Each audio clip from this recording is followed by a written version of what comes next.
sometimes better if I understand why they're calling. So talk to me after this meeting, let me know. Make a motion, we adjourn. I need 1 more minute before I take that motion.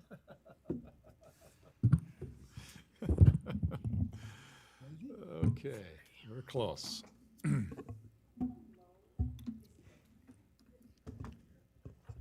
Okay, That clock's fast. yeah, there's a, Slow or something. yeah, that's a clock I tried to run by. Want to welcome everybody out to the Royce City Council work session. This is August 3rd, 2021. We're beginning the meeting at 4:30. I want to recognize the fact we have Councilmember Paul, Councilmember Saxton, Councilmember Jackson, Councilmember Burrell, and Councilmember Wilson joining us tonight. And so we have a full crew.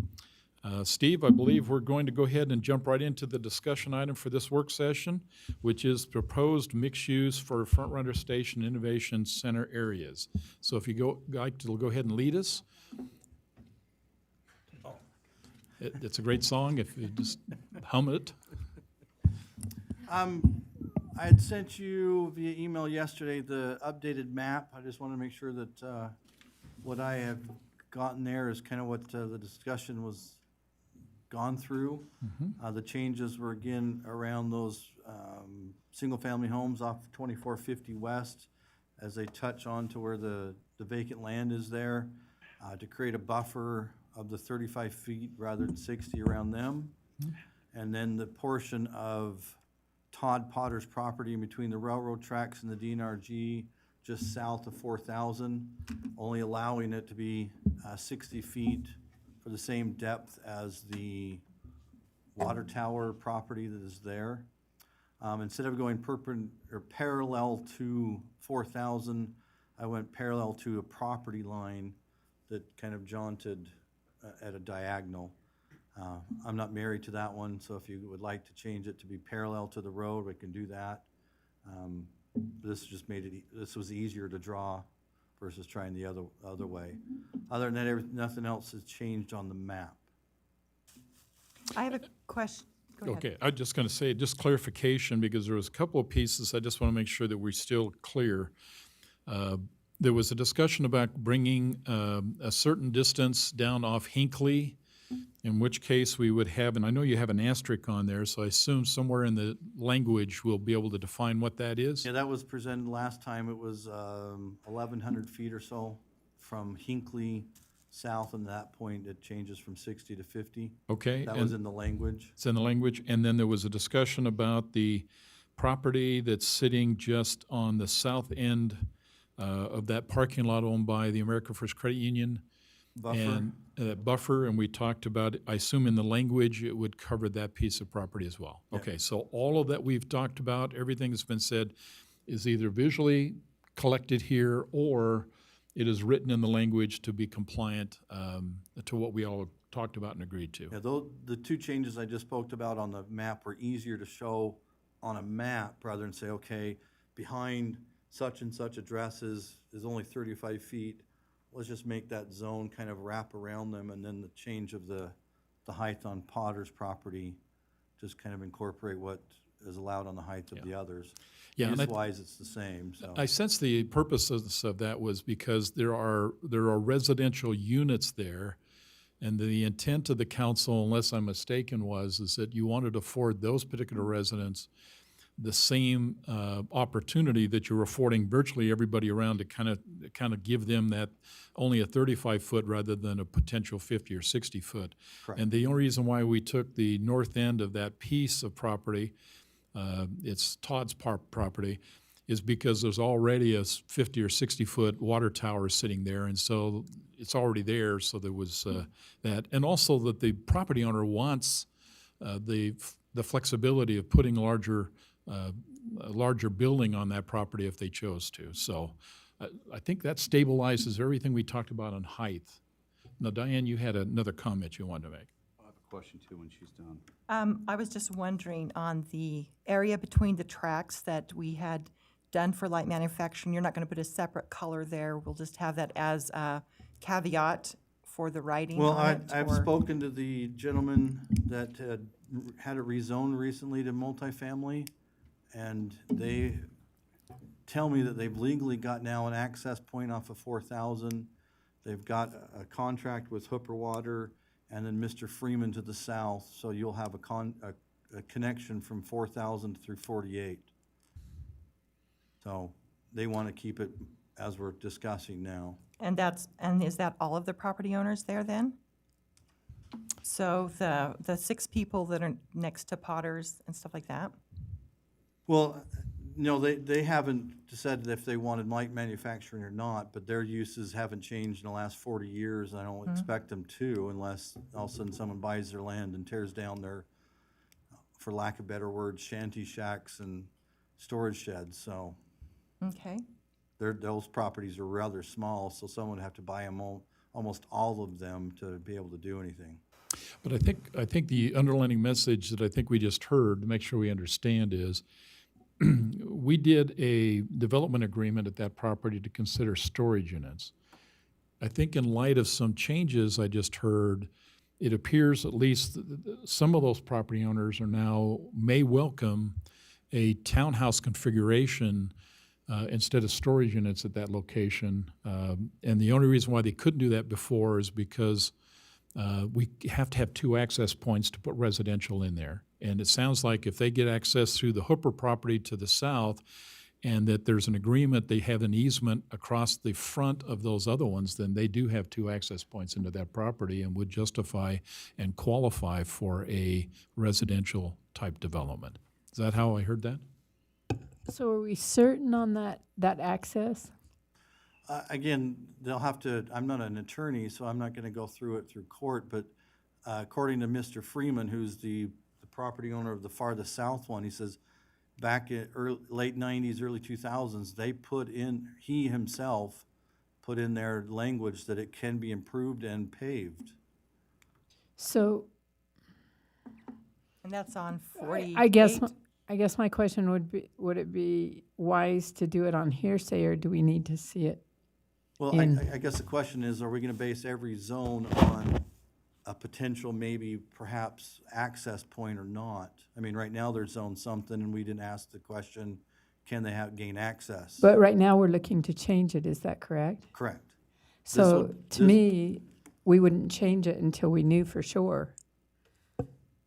I think that we, when they bought the land, they knew what the current zoning was. The other people asked for a change, so I think it would be nice to at least confirm that, or at least check with all of the property owners and see where that fits in. The 5 that are north of them, or the 5 that own more of the land?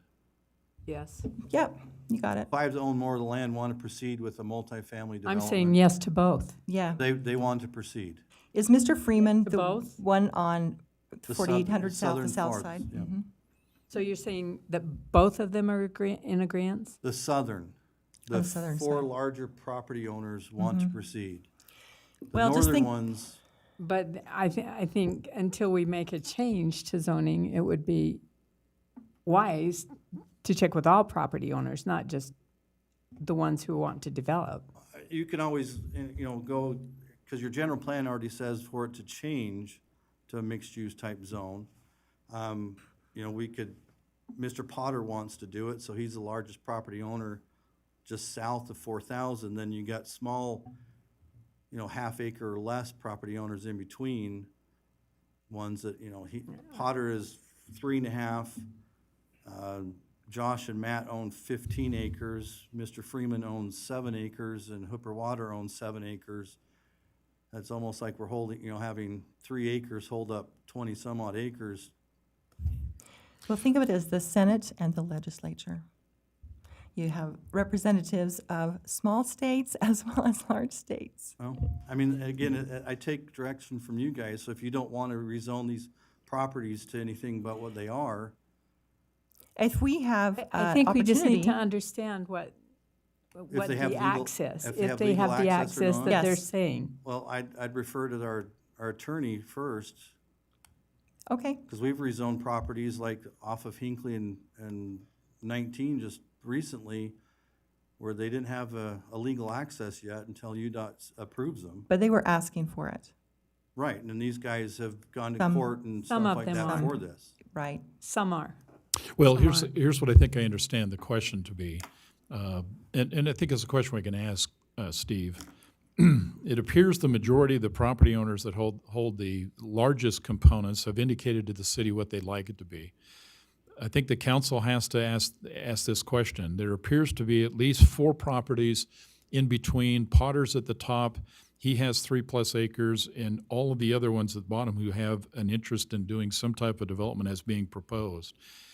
If the council suggests that what we should do is that those 4 properties then be adjusted to, I would assume, light manufacturing and zoned as light manufacturing, then in essence, they're already light manufacturing. They have that right to do it, just as if they ever wanted to change it, they'd have to be compliant with this particular ordinance. But if your thinking is, I'd like to get their opinion, because of what I'm thinking I'd like to do is I'd like to give them each individual zoning opportunities for their half-acre lots, then we can take that action and we can now make those, each one of those a different color to reflect what that zoning would be if that's what you want. But the preponderance of the properties in there, both on the north and the south, have already indicated, it sounds like to Steve, they would like what we're about to propose because their intent then would be is to make those residential.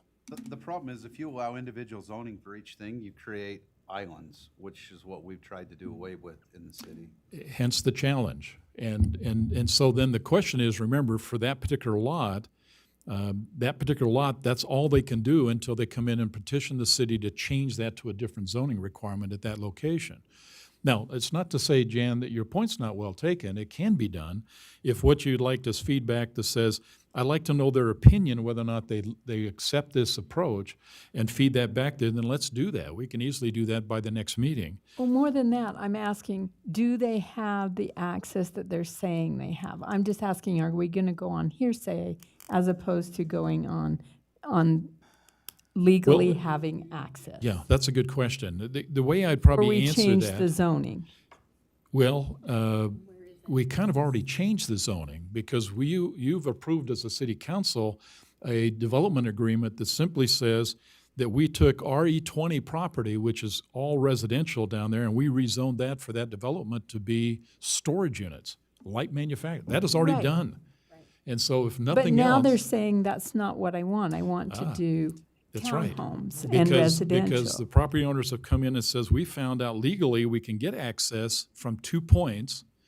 And if they get access from 2 points now, which was really the original strategy, they really wanted this residential, but the city would not allow that to happen and can't allow that to happen because they're more than 1,000 feet away from 4,000.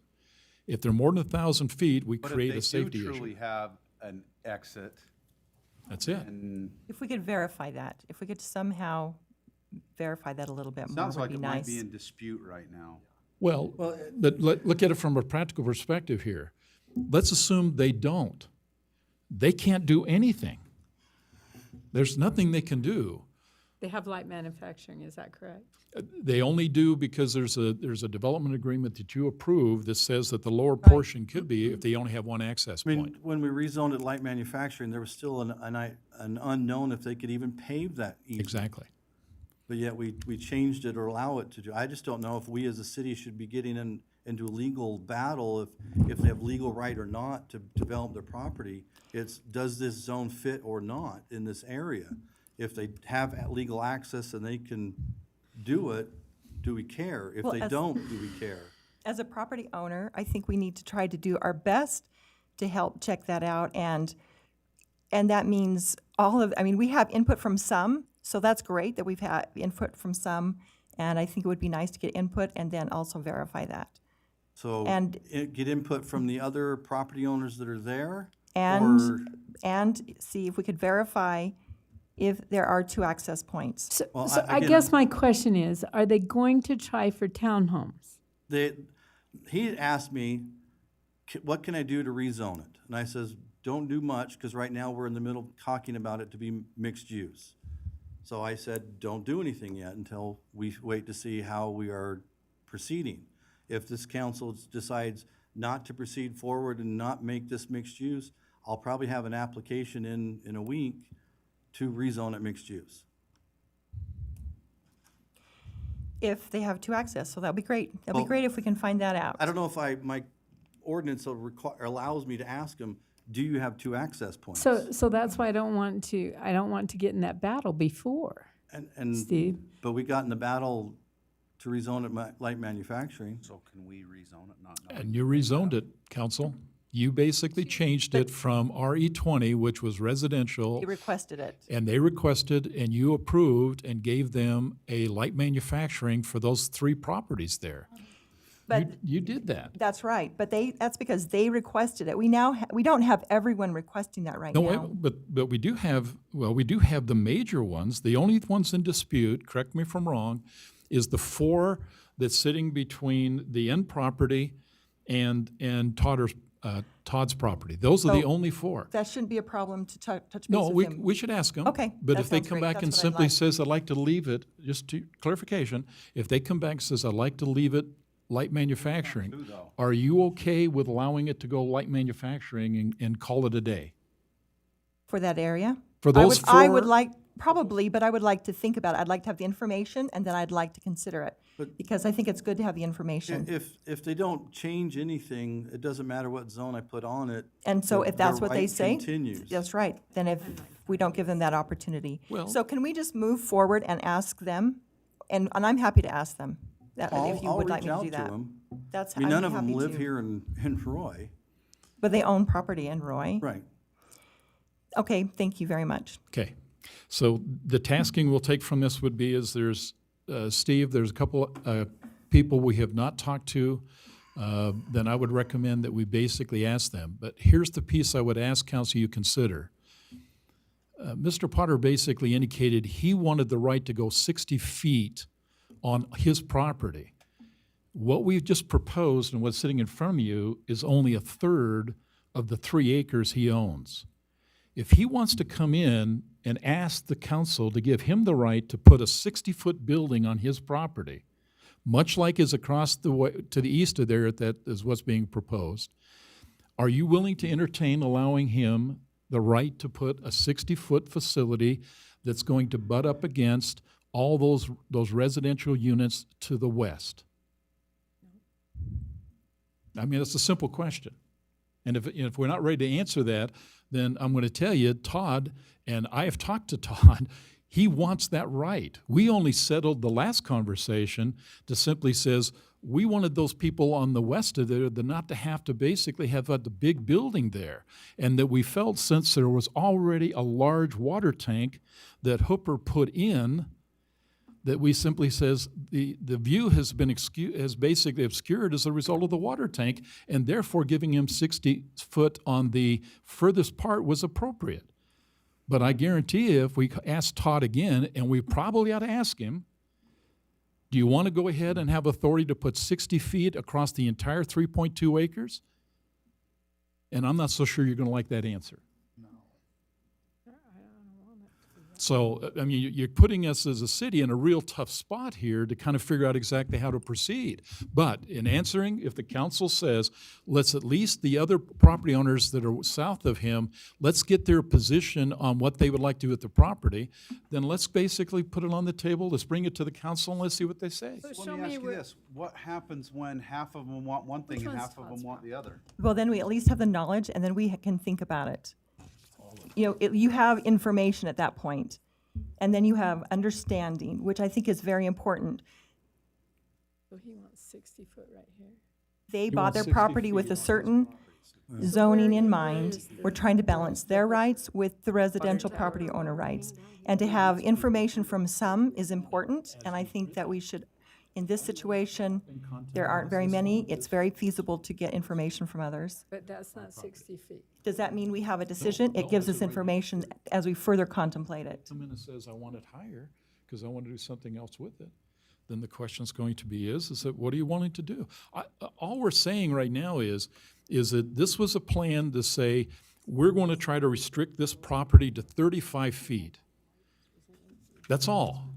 Whether they basically leave it as it is, which they're perfectly acceptable and grandfathered in, they can do that, or whether or not they basically come in and simply says, I want to zone it back to the way it originally was, which is light manufacturing, and according to the court ordinance that sits on the books today, they have a right to put on light manufacturing 60-foot buildings by law.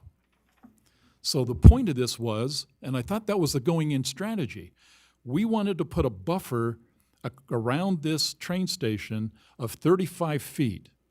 That's all. That's what we wanted to Well, do. that makes more sense to me. That was it. that's But not the what I- bottom line's going to be is this what's being proposed if they come in here and simply says, hey, give me my right to go back to what was there, and I want my right to put a 60-foot light manufacturing facility at this location. Is this council ready to do that at that location? Because it compromises everything that you basically said you did not want to happen at this location. You wanted to keep this 35 feet so it would not impact the residential units, and we have modified this drawing over and over again to accommodate that requirement. Okay, so currently, Steve, 35 feet is what the maximum height is. Is that correct? Current zoning or current proposal? Current proposal. 35 feet 35 in the green, yes. And that's everywhere in the green. Correct. Yes. Okay, but current zoning, it Everywhere could but be the- 60. Everywhere but the two properties in which you determined that people's views were more important than their heights. I don't know which be those are. The Don't two want to that talk got- about that. Got rezoned. Everywhere, Todd Potter's on down to this square here and this one can be 60 feet tall. Right. These two had a restriction put on them of 35 foot tall. So light now manufacturing. everything in our current proposal would be 35 feet. Only, Correct, in the current proposal in green. but in the law right now, today, these properties are only 35 feet. Everything above this property through here, all the way up here, the law says today on the books, 60 feet. That's what the law says. Why As a you're- light So manufacturer. the current proposal would protect the request of keeping the buildings at a minimum level. Correct, That's right. Okay, that's what I was trying to understand. sorry. That's why you're contemplating Miss- all that. I have a question on I the north want to ask side. what he's shaking I his thought head we about. drew a line that said up the partway through, scroll. I don't think it's reflected in this, well. It is, it's in the language, not on the map. Yeah, it's in the language. And this is just the map because The south side of the north end it was is- 1,100 feet from Hinckley was the magic place, and where anything within 1,100 feet of Hinckley can be 60 feet, and after that, it's 50. That's right. And that was put in the language, so I didn't create a whole new zone. Because it was just a caveat, because the Yep. same building types, the same uses are allowed in the whole zone, just there is a demarcation of heights. From this road down here, 1,100 feet. But where is 1,100 feet? It's not on the chart, it's in the language. So Yeah, but I don't know where that is. I didn't send you the charts, because I was still modifying it from It's the in the last language. meeting on I a understand request. it's in the language, but I don't know, is it going to impinge on these people? Isn't or it, no? isn't it about 3825? The 1,100 feet comes yeah, I across think- at 3825, Steve? About there. Yeah, I think that was the strategy. It's either 3725, so it's So kind of. 3825 would kind be of like comes right maybe in here? Yeah, they try to draw a line that would run right across, so they find some bearing in terms of where that would be. The intent would be is to put the higher buildings a little bit to the north, and then allow the smaller 50-foot buildings to be south of there. The very Yep. 35-foot. Okay, hey, we got that part done. Can I ask a question? I can see that Mr. Burnett is shaking his head that this is not correct. Can you tell me what you're disputing? I mean, we're right back to light industrial, and we're past that. And behind my home never was light industrial. If you want a grandfather, behind my home, and about 10 acres should go back to RE 20. Right, That changed when you approved the storage sheds, didn't change from light industrial. It changed to light industrial from RE 20 Right. only, based on that agreement for the storage shed. that's right. Now you're talking about, okay, that's not gonna happen, so now do the right thing and just change it to residential all the way like this map says.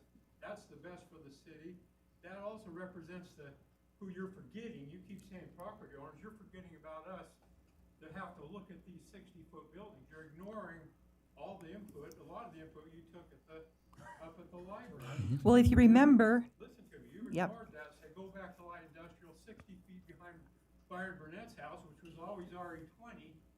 And so obviously, I'm not very happy with this. I say you go with this, it's the best for the city. And if I'm a property owner, I mean, I got a guy right here, you're changing his, and he's probably not for that. If But- you're gonna change it to the way you want it. And if somebody wants to bring light industrial in there that's better for the city, make them come back to the council and approve that project, because otherwise, if you change it to light industrial, it's 60 feet. If you qualify under that zone, it doesn't come back to you. It only goes to the planning commission, and that's site plans and everything. Is that right, Steve? That's my concern. Yourself up for something that you don't want, and you could put it exactly how you want it and only approve a change. Right. If it comes to you and you see that it's a good idea for the city, but right now, the right thing for the city is this, at 35 feet. We'll all Okay. be happy with townhouses. I don't think anybody'd be unhappy with that. It'd be better for the city, whether they get it doesn't matter right now if they get the right of way in there, because you want it the way you want it. This could last for 20 years.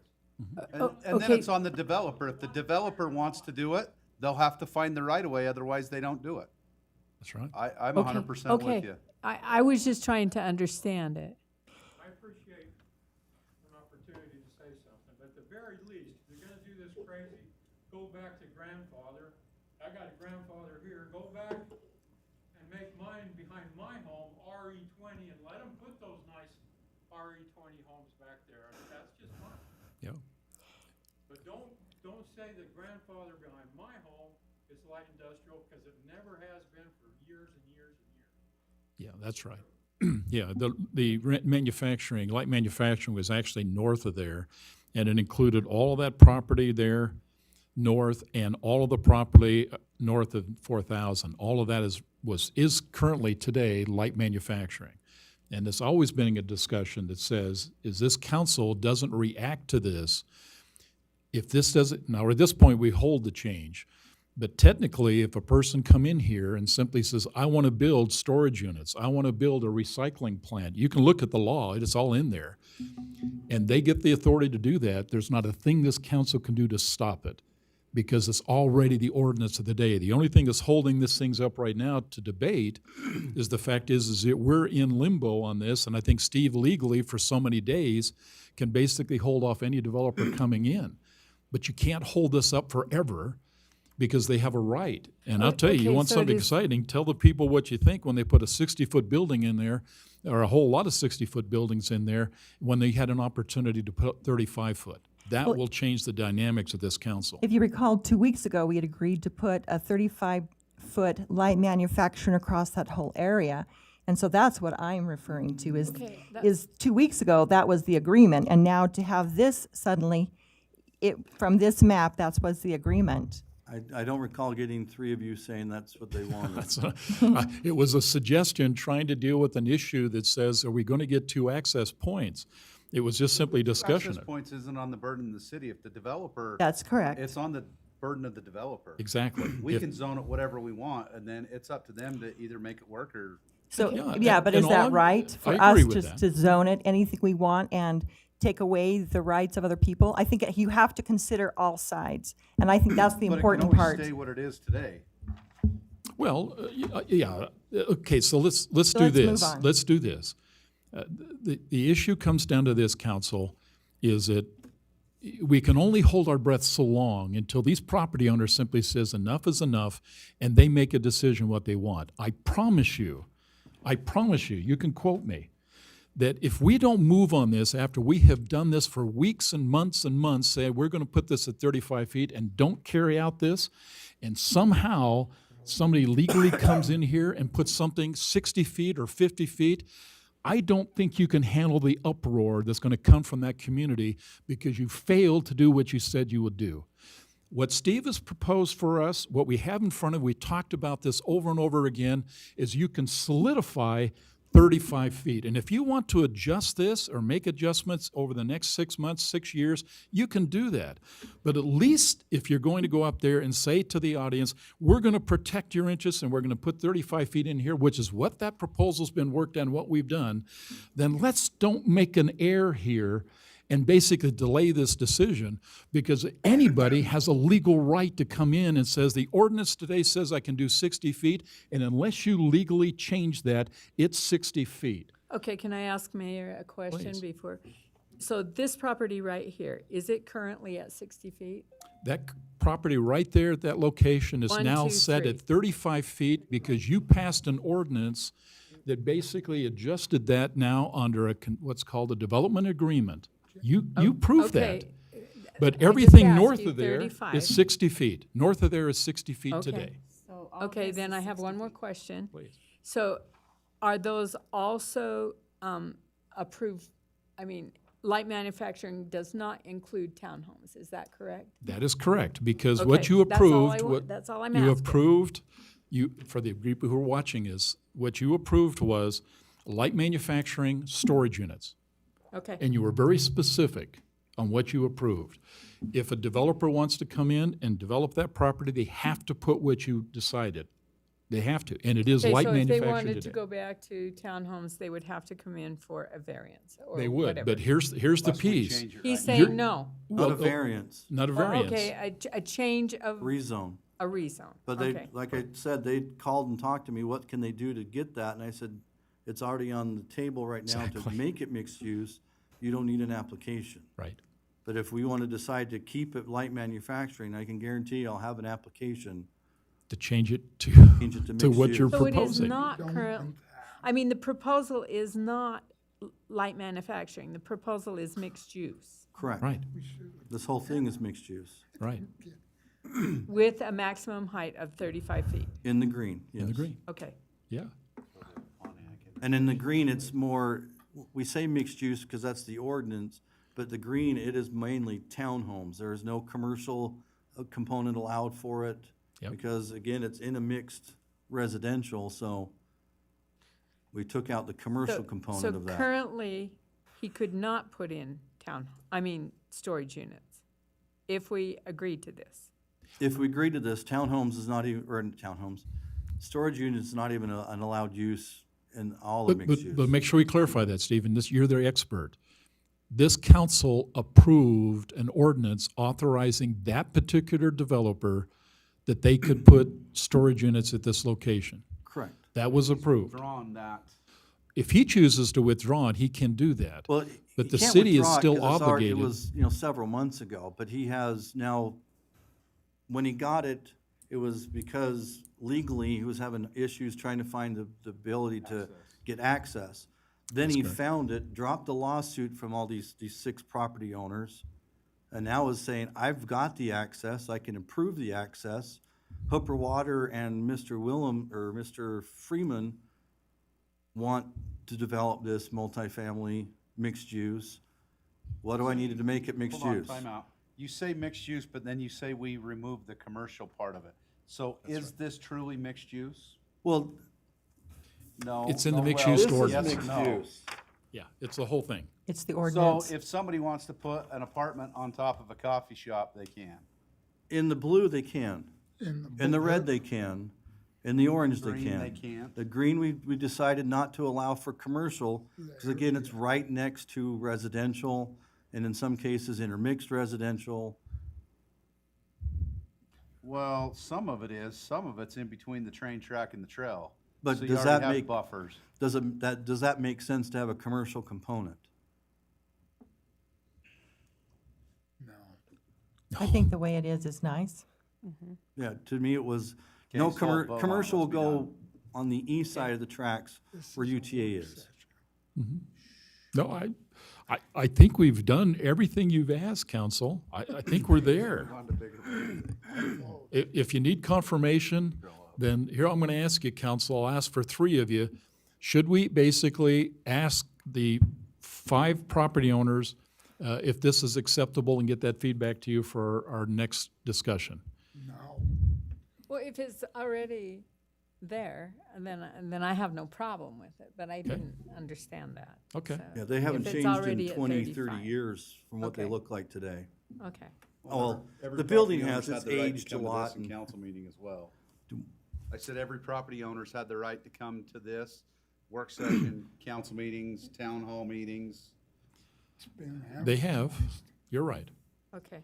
Okay. So we just need to keep it all at 35 feet all I the think way. that's the most important thing, in my opinion, I think because so, this too. council is committed they would do that to the public. Okay. So Okay. if you're okay with that, let's proceed. Let's proceed. I think for over the last 3 months, 4 months, however long we've been working this, we have adapted this. I think Steve's done a really good job taking things out. He's covered everything you've asked. So if you're okay with it, let's proceed. I'm okay with that. Okay. I guess my concern, Steve, and I just want to say it on the record, is I thought he wanted one thing, and now I'm hearing that that's not really what he wants. Well- Those 3 properties. Yeah, originally he wanted mixed-use multifamily, but UTA wouldn't allow him to cross their trail. He was having a fight with those 6 property owners. So what we approved is not exactly what might happen in the future, is Correct. my concern. Now, this is what they would like, is this what's being proposed. Okay. Okay. Good discussion. I'd like to bring a chart up. So Morgan, would you bring up that briefing? I want to talk to you briefly about at least a discussion in terms of how we measure height. Because there was a discussion for the last couple of meetings that talks about trying to get a feel for how do we basically establish the height limits. Let me just walk through the discussion, and then I have a question at the end, and council, we need to answer this question, okay? So we can decide where we go with the next piece. Chart. First thing is that the conversation is, should the city establish a building development reference point using elevational measurements above sea level at the UTA Front Runner Station? And the only thing I can say to you in terms of trying to definitize what an elevation reference point is that it's ambiguous to try to figure out what that is, because I couldn't find it anywhere. But at least I think I got an idea based on the conversations of what we think it is. I'm making a definition. Here's the definition. An elevation reference point is somewhat defined as a starting construction elevation requirement above sea level, or the maximum building height allowed measured above sea level. So either you take the measurement on a topographical map that says this is the start point at sea level, or here's the maximum height at sea level. And then next statement would be the elevation reference point would be the height of a point of the ground or a portion of the building relative to sea level. So some height is in there, and that's how you establish the height of the building. Then I said a building would be measured based on the finish grade, not what we normally do, which is the natural grade. It's the finish grade. A topographical map would show the grade or slope of the site, and you have to do an increment so you know where all that is, and then the increments are identified relative to sea level. And you've looked at topographical maps. We've showed those to you. You have samples. Next chart. Now, I'm not going to say I'm an expert, but I think with my 3 separate devices, I was able to get pretty close to what I think is the actual topographical height of each of these locations. One, I got as close as I could. I think it was within about 7 yards of what the map said is 4450. Top right-hand corner. I got real close, and so I missed it according to all my readings, and I took multiple readings and averaged it. It came in on my readings at 4446, so I believe I'm 4 feet away from that maximum height according to the topographical maps. I think I'm pretty close to that. And I agree, Mayor. This is a recently done one, and it matches up very nicely. Okay, so now I go up there and I says, where's the average point of height in terms of the parking lot? And the best I can tell from a topographical reading, I believe that sea level, that particular location of B, and I marked it in B in the middle of that parking lot, I believe that to be pretty close to 4405. So at 4405, that's 4,405 feet above sea level. And then the drop-off point, and I'll show you some pictures to validate that, number C, is where the drop-off point is in that scale of the land, and that's where people drop off to board the train, okay? And if I showed you what I believe to be pretty close to the differences in height between point A to point B based on the calculations, and then between point B to point C, and then point A to point C. So you see the elevation, in my opinion, is actual, and it's not based on some chart. I think these numbers, and by the way, these are GPS sites, so they're not somewhere going like a topographical map or something. They shot these off of satellites, and if you get to about, and I got to 10 satellites, it gets pretty darn accurate in defining elevation after 10 satellites. Okay. I have a question for my feeble mind. What's wrong with back of curb or back of property line? It's not a conversation about that. But that's a good point, and it's going to come up in this conversation, I'm sure. This was just simply to discuss the issue about how are we going to set the height of any building that goes in there.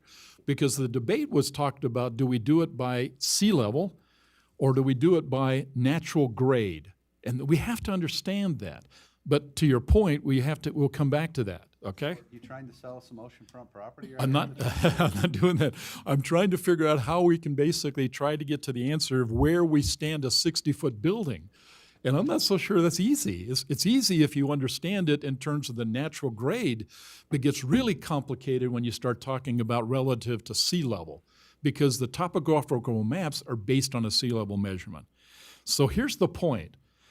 The discussion simply says, okay, if we basically says that point B is sitting at 4405 and point C is sitting at 4390, and we want this to be at the lowest point we possibly can to start the 60-foot height buildings. Let's just make that, it kind of alluded to that, then what I'm telling you would be is that parking lot is 1,000 feet long and 250 feet wide.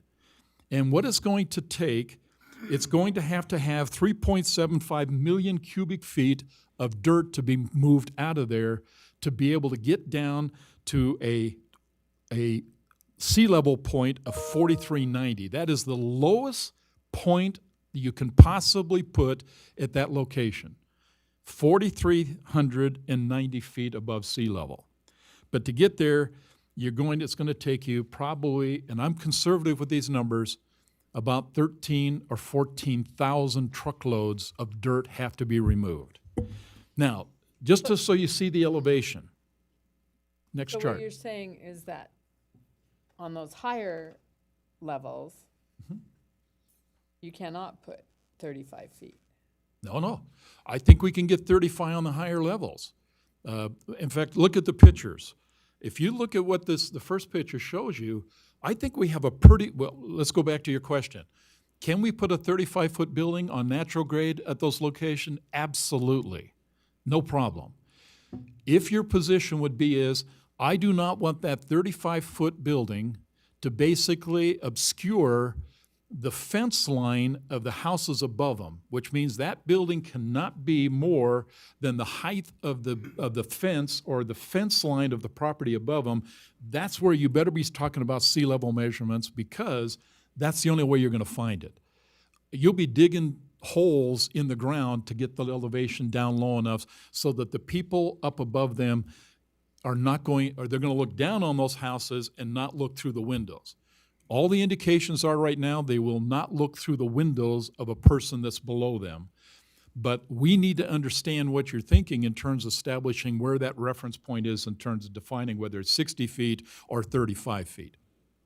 So look at the next picture, Morgan.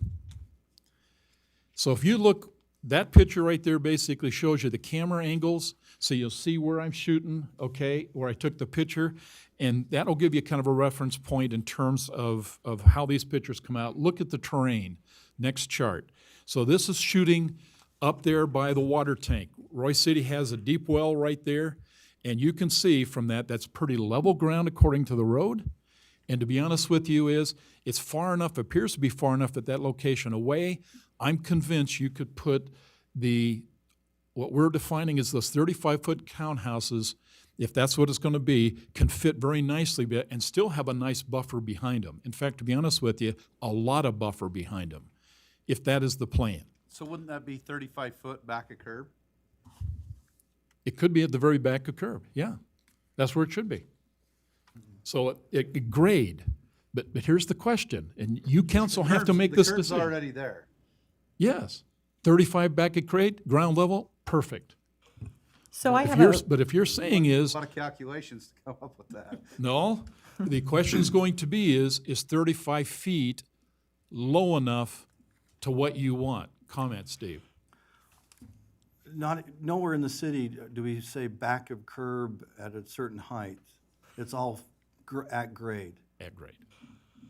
Grade of the property, I not grade get of the that, street. What grade? Because that property's multiple grades. That's what the question. Right, well, if you look across the street on the north side, where the topography is very similar, it's 35 feet. 35 feet at the top end, not the bottom end. Right. Because, So that's where I said difference of back of curb versus back of property line. and So- they've got a setback of 20 feet, so you're already down the hill before you even start.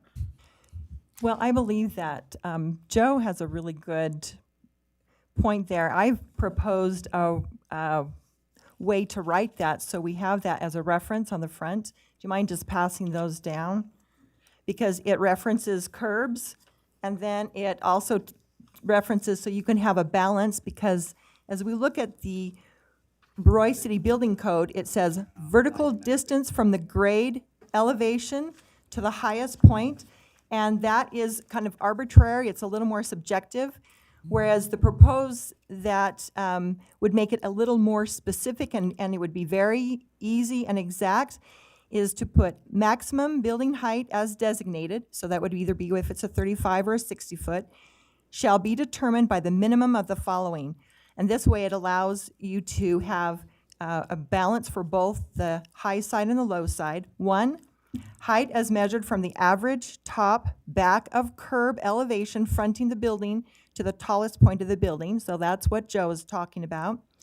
And then, or for the downside, if you want to, you could have height as measured from the average high and low finished lot grade to the tallest point of the building.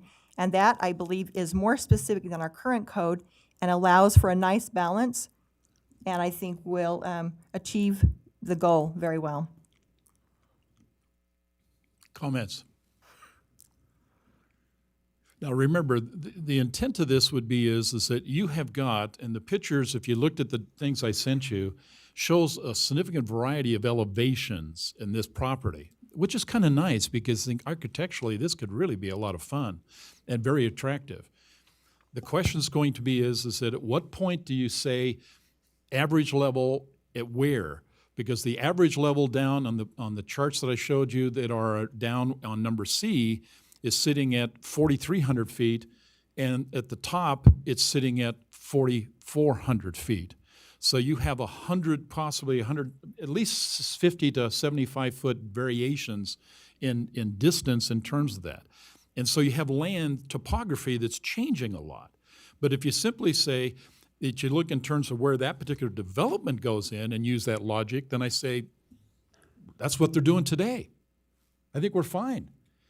But if you're saying the entire complex of this entire piece has to fit that standard, then all I can say is bring a lot of dump trucks. Because you're going to be moving a whole lot of ground to try to make this work. Well, that's if you go with the elevation. No, I But I say, believe- my comment would be is I question whether or not, I could not find an ordinance anywhere along the Wasatch Front, and I got tired of looking, to ask any ordinance in any city that basically says they use sea level as a level to determine, in fact, height of building. That's true. There Okay. weren't any. Yeah, the only but- place I was able to even get close, I think it was in Australia.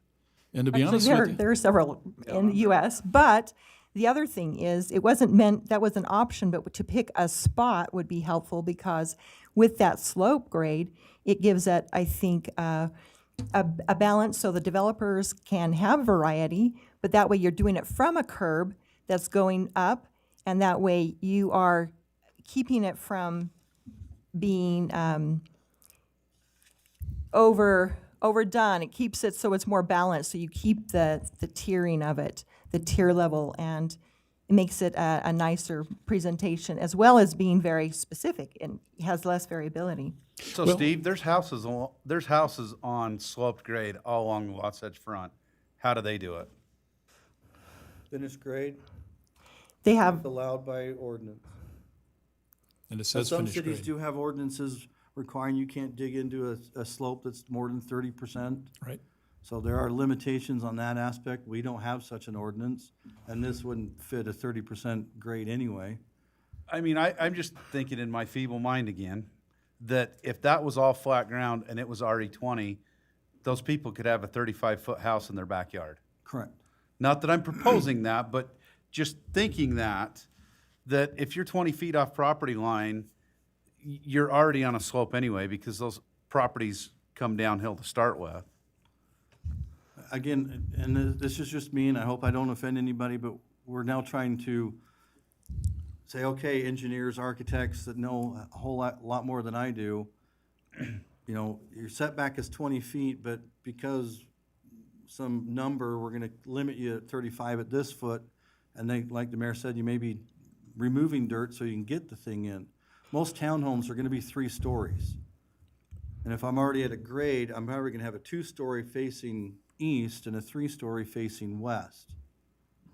Which is what I anticipate. And then for a lot of the properties, and I don't wanna have Morgan keep switching back and forth, but many of the properties are gonna be off a road that doesn't even exist yet, which is what, 2350 or whatever it is? Yeah. But there again, that's not I mean, we're just creating an ordinance and a zone, then it's up to the developer to work within that. And I do Right. see a difference in this area versus area behind like Mr. Burnett's place, where you're trying not to create a tunnel by having a taller building and he's taller, and you got a train rumbling down through the middle of it. That's correct.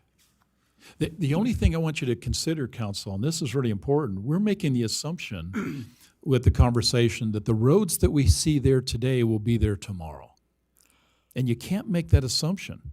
does that include Sandridge Drive? I understood that to be a public road that is going to be there. If that the true?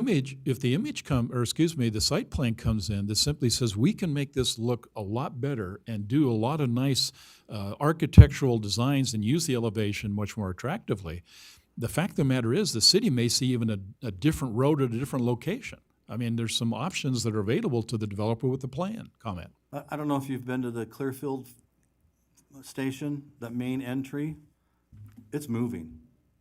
The city is moving it farther north to meet in line with another road, so they have a 4-way stop rather than what it is now.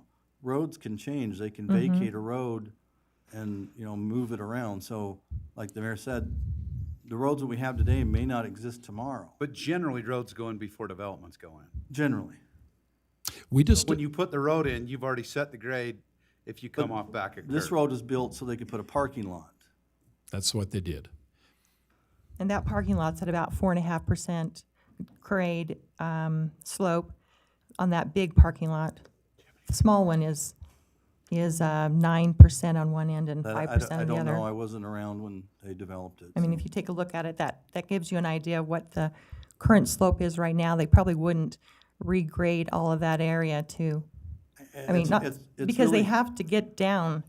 It's really hard to say, because if they connect 2675 with Sandridge, you've still got another slope to go up. So how yep. does that one work and how does it not work? And it's really hard to say what they would do with the parking lot or not with the parking lot.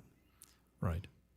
But in reference to the drawing you have in front of you, the secret would be is we have put a buffer of a maximum of 35 feet, okay, around all the residential developments. So they will not have and remember, we don't even know if 60 feet is what they want. The developer might come in and says, hey, we think it's better suited for 30 feet or 40 feet. We don't know what that's going to be, but we've assured now every one of those residential units that we will not back up and have in their backyard a real tall building. And that's assured by you approving this plan. So Which is good. I'm suggesting to you, think about this. We build along the Wasatch Front on natural grade. Let's continue. This is no different. I pick cities that basically have mountains, have canyons in their cities to try to figure out if I can find a solution that the council did. I can't find one.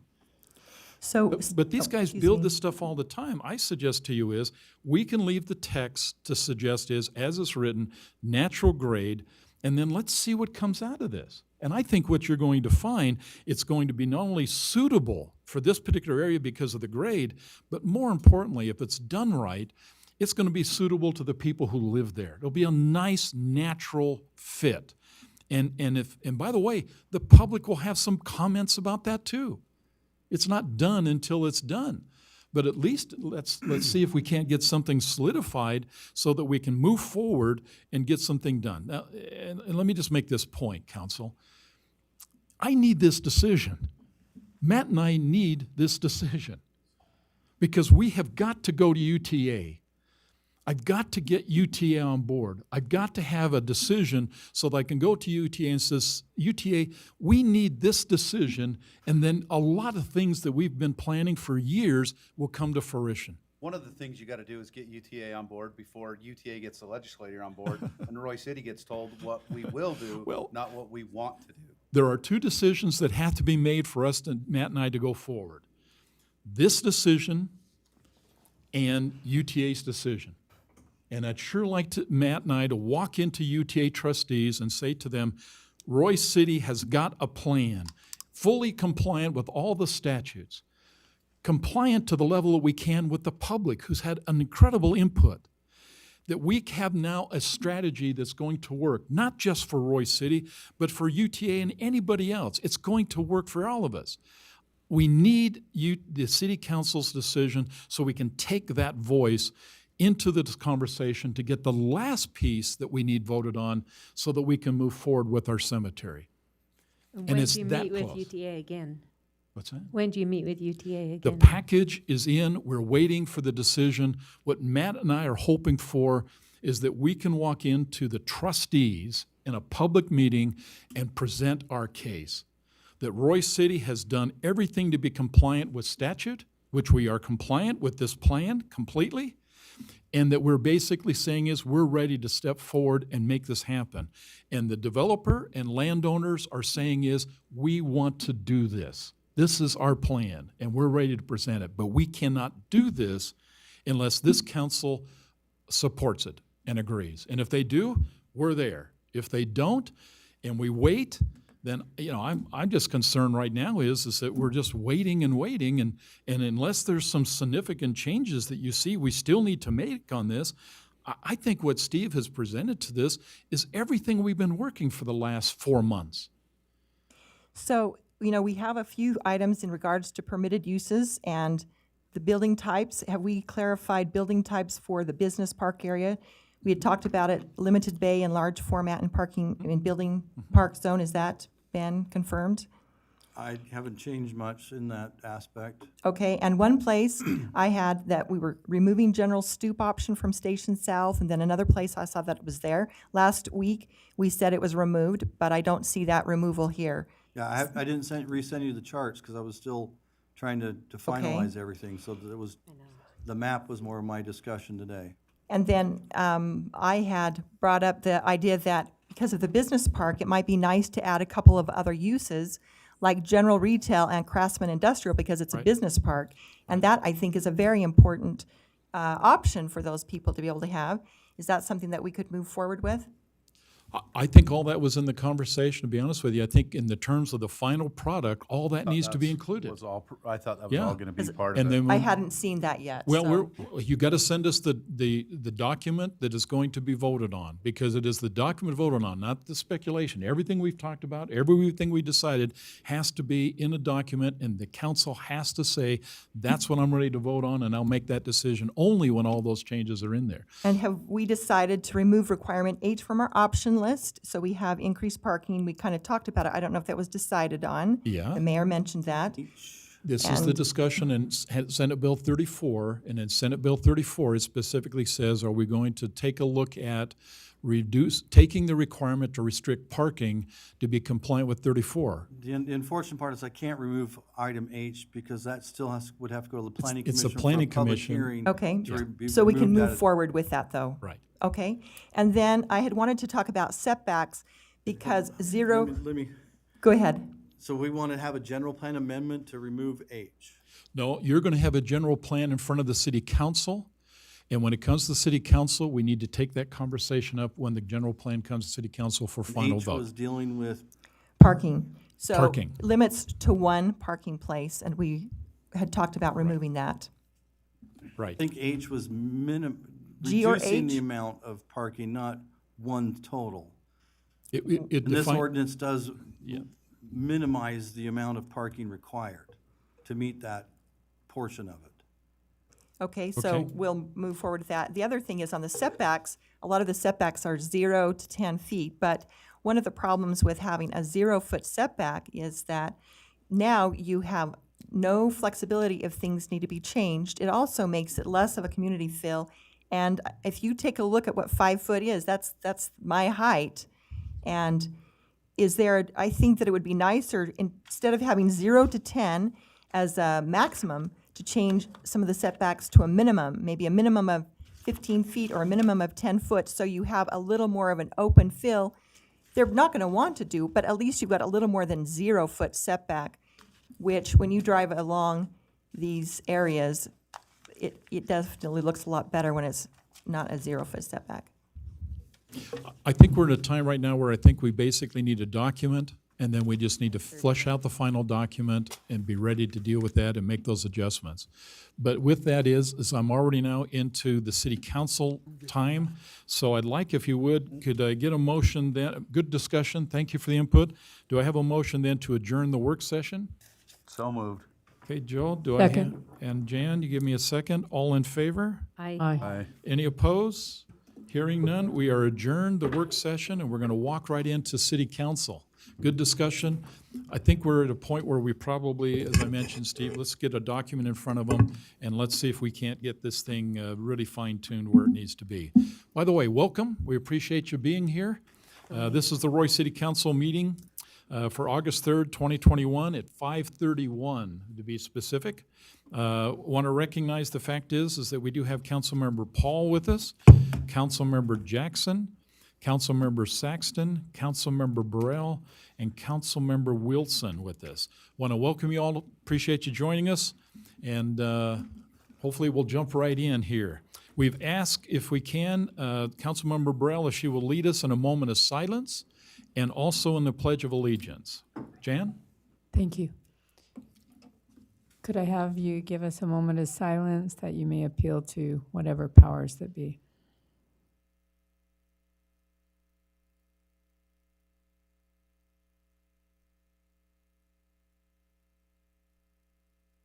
Thank you.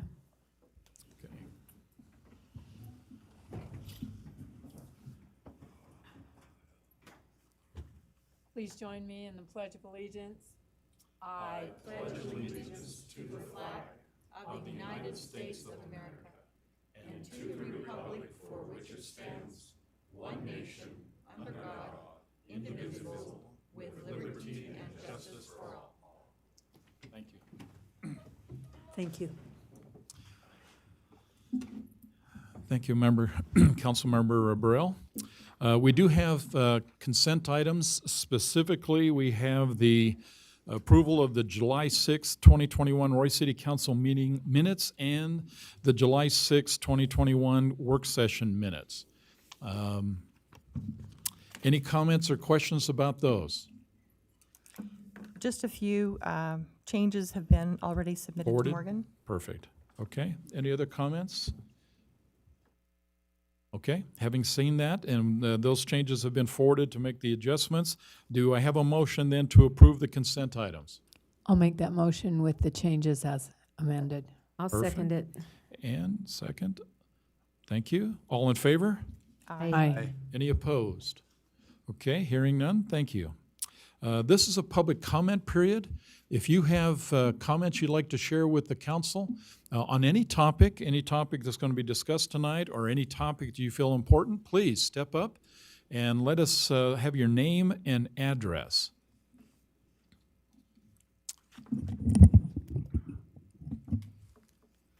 Thank you. I'm Byron Burnett. I live at 4375 South, 2675 West, and I appreciate the opportunity in the last meeting. I do. I just had one thing that's important to me is I thought when I saw that map that we agreed to the 35 feet residential below my home and above in the green area. And in the blue area, of course, 60 feet and 35 feet in the green above that. It was also discussed in my notes from the last prior work session that we agreed to 18 per acre in the green and 25 in the blue. And there's some verbiage that said that 25 in the blue would satisfy UTA if you got done what you want to get done by the Hinkley Drive. And so I just wanted you to say that's important to me, because that also limits heights and some of the other concerns we have. If it's 25 per acre in the blue, the people up above, they're not going to have to go 60 feet to put 25 per acre. And so that was important to me. And that's all I Thank you wanted for to that say. And I, again, clarification. thank you for letting me do something I'm not supposed to do in the last. No, you did good. Thank you. Yeah, great comment. I want to make sure we capture that information. Perfect. Anybody else like to share a thought with us? Thank you. Good to see you. Glenn Jacobson, 4170 South, 2400 West. So the way I understand it, in the last meeting, you talked a little bit about the elevation and where to start that and stop it and whatever. I'm on the east side, looking down about halfway on that gravel road. And if you were to go from the gravel road that's there existing, and who knows whether that's really going to be there when they develop it, but if you went from that as your grade, 35 feet would still be a little bit above my fence. Okay? And I don't know if you changed it because I missed the last meeting, but you talk about a rear setback being 20 feet.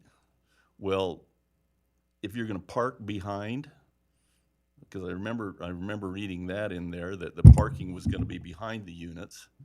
If you're going to pull into a garage from behind, that's got to be 35 feet setback. So, and I don't know if you're going to, you've changed it to condo type, and is that be like a storefront on the green areas? The last time we changed it, so the parking could be front, side, or rear. Because of the slope, it allows more option, because it would be very difficult. So hopefully that will help with that. So it could still be 20 feet from the property line. That's correct, but Okay. but they're not mandating the parking to be. Right.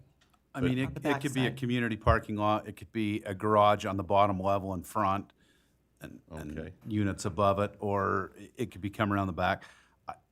To me, I mean, I don't know much, but I don't think coming behind and parking is, like you said, probably not as realistic. That's part of the reason why we agreed to make it front, side, or back. Okay. Yeah, because if they did park behind and were down lower, they'd have to have a massive retaining wall in there, and Yeah. so, okay. What else? Okay. I think you're doing a good job. I want to say that. We appreciate that. I noticed that you have dropped the numbers per acre. One other thing is the traffic. I haven't heard anything addressed on the traffic onto 4,000 and up through the other subdivisions. If they wait to develop the orchard down there for the access and just count down the street from me as the access and then Sandridge Drive, that's gonna put a lot of traffic through our neighborhood. I'm not a big, I don't see that you've addressed that. And have you, and I don't know Well, about it? the hard part, Glenn, is we just don't know. I'd like to say we have another conversation once we see a site plan, and in that site plan, we get a feel in terms of what a proposal might be. But we don't know what the mix is going to be. There has been talk, at least at UTA levels, they'd like to see some type of small businesses down there. If they can put maybe a coffee shop, if they can do maybe a child care, that changes the dynamics a little bit. And so I think once we see an idea of what that development might be, I think we can go ahead and start projecting on a traffic survey what we think that might be and what it will look like. We're hoping, to be very honest with you, that the majority of the traffic will bleed off onto 4,000. Now the question is going to be, is 4,000 capable of addressing that bleed off? And when we don't know that, I will tell you that, and it's an interesting conversation. I've been approached that simply says, why doesn't UDOT own 4,000? They surely own everything going west of there into West Haven, and they've widened that to 5 lanes. And they think it's really odd, okay, and I do too, that they've now funneled a lot of that traffic coming right up from 4,000 from 5 lanes to 2. And they're pinching right through that area. To be honest with you, Glenn, UDOT would be the only one that could go in there and do anything major with that particular road. And right now, it's owned by Roy. It's not owned by UDOT. Roy would have to make some hard decisions about whether or not they want to turn that street over to UDOT and have them make the improvements. But given what they have done with West Haven Road, and West Haven gave them 4,000 going further west, that may be the only option if we got a heavy traffic bleed in there. But to your point, let's see what maybe the development options are, what's taking place, what they're thinking. And remember, a lot of this really depends on whether or not the property owner even wants to play. Any property owner here, anyone, simply says, I don't want to do this. It doesn't happen. There's nothing in this conversation, and I can't speak for this council, but I think I can speak to say, Royce City Council will not implement eminent domain. We will not force this. So the property owners would have to come up and simply says, okay, I'm willing to do this. Or, if I can be blunt, the developer comes in and offers them a significant amount of money for their land. And anything like that could happen. I understand that, but so if some other people don't want to sell their property, then the only access then is on the corner by me and Sandridge Drive. You see the Well, problem. and I think another concept that needs to be thought about in this is it's a TOD. It's a transit-oriented development. And so part of the reason why this is happening with UTA in that is to increase ridership. Mm-hmm. The thought is people that are going to live here will use the train as a primary source of transportation. Mm-hmm. So instead of being a family that has 3 or 4 cars, it's probably going to be a family that maybe has 1 car and their other mode of transportation is the train. That's a thought. There's no guarantee of that, but that's one of the things that UTA is trying to drive the developments around the station is to increase ridership. I understand that, yeah. And the parking is the other issue. Correct. You're talking about 1 per unit. I mean, I'm not going to buy a place there unless I plan on riding the train a lot. I mean, that's my thinking, but. And Glenn, I'm struggling, and I've made the comment public with the council in a public meeting. Under Senate Bill 34, there were 2 provisions. One provision would be is that by law, Royce City has to do this, has to put in the general plan and show an implementation strategy. That's what this is. This is an implementation. We have changed the general plan to reflect this, but it put both of the requirements in the plan. It basically says, 1, that you allow mixed use and residential units around that TOD, that station that Councilman Paul said. That's what the law says. And then it says, or. It doesn't say and, it says or you can basically help drive ridership by limiting and restricting parking. Now, I don't like that in the general plan, okay? It's in there today. And we're going to have a serious conversation about removing that clause from the general plan. Because if you're going to have a place and you're willing to buy a place or rent a place, and you elect to have two cars, I don't want the city going out there and forcing you to park that thing on the street at an extra car, or, in my opinion, they will decide, not me, but I don't want them to have to park that car outside on the street, which in the winter they will violate law, or go down and park it in the parking lot the UTA has down there. That's stupid. So the point would be is that clause, and it's in there today, needs, and I'm going to convince the council if I can, to remove that from the general plan, which means it's not an issue anymore. Your point about restricting parking is not an issue. Let the development develop in a normal way, and let's see if we can get it so it fits the people who will use that. But I will tell you, Councilmember Paul's point is absolutely correct. The 18 acres that UTA owns at that location, their premise would be is to build a development that will enhance their ability to get ridership. That's what they will do. But they can only do that for their property. They can't direct that to anybody else's property. And if a property owner, whether it's to the west of there, across the tracks, to the south of there where there's an orchard, or even up that canyon up towards where the Hanson has the property up there, they have no control over that. It's no control. The law only says in Senate Bill 150 that simply says this council is required to have a plan, a map, a strategy in all of that area. This will satisfy that standard. Okay, I understand that. Okay. Can you mandate 2 parkings per unit? It's in whatever the ordinance says today. And if the ordinance simply says it has to be, it's a 2-bedroom house, then there will be 2. It's two. No, I'm parking talking lots. about UTA's property. Yes, because it is let me speak the council sets the ordinance for that property. Well, let's do that. Well, it's easy enough to do. All it has to be is in that document that the council needs to see. And my reasoning is you look at every single multi-unit around that's 2 or 3 stories, whatever, every one of them, there is no parking because everybody is parking on the road. Exactly. Everybody. And that shouldn't be. And It it really shouldn't shouldn't be. So that's all I've got to say. Glenn, thank you for your Thank you. input. Thanks. Anybody else like to share a thought? Any topic? Okay. Thank you. We'll go out of public comment period. We do have presentations. Superintendent Stevens, we appreciate you being with us. Thank you for joining us. I think you're going to bring some great news to this council. Are you going to disappoint me? Thank you for being us. Could you just give us your name and your address for the record? Absolutely. Thank you. My name's Jeff Stevens. I live in Washington Terrace. Perfect. And superintendent of the Weaver School District. Mayor and council, if I could, let me introduce a couple of other people who are with me tonight. Our board president, a Roy resident, John Ritchie, is here with us.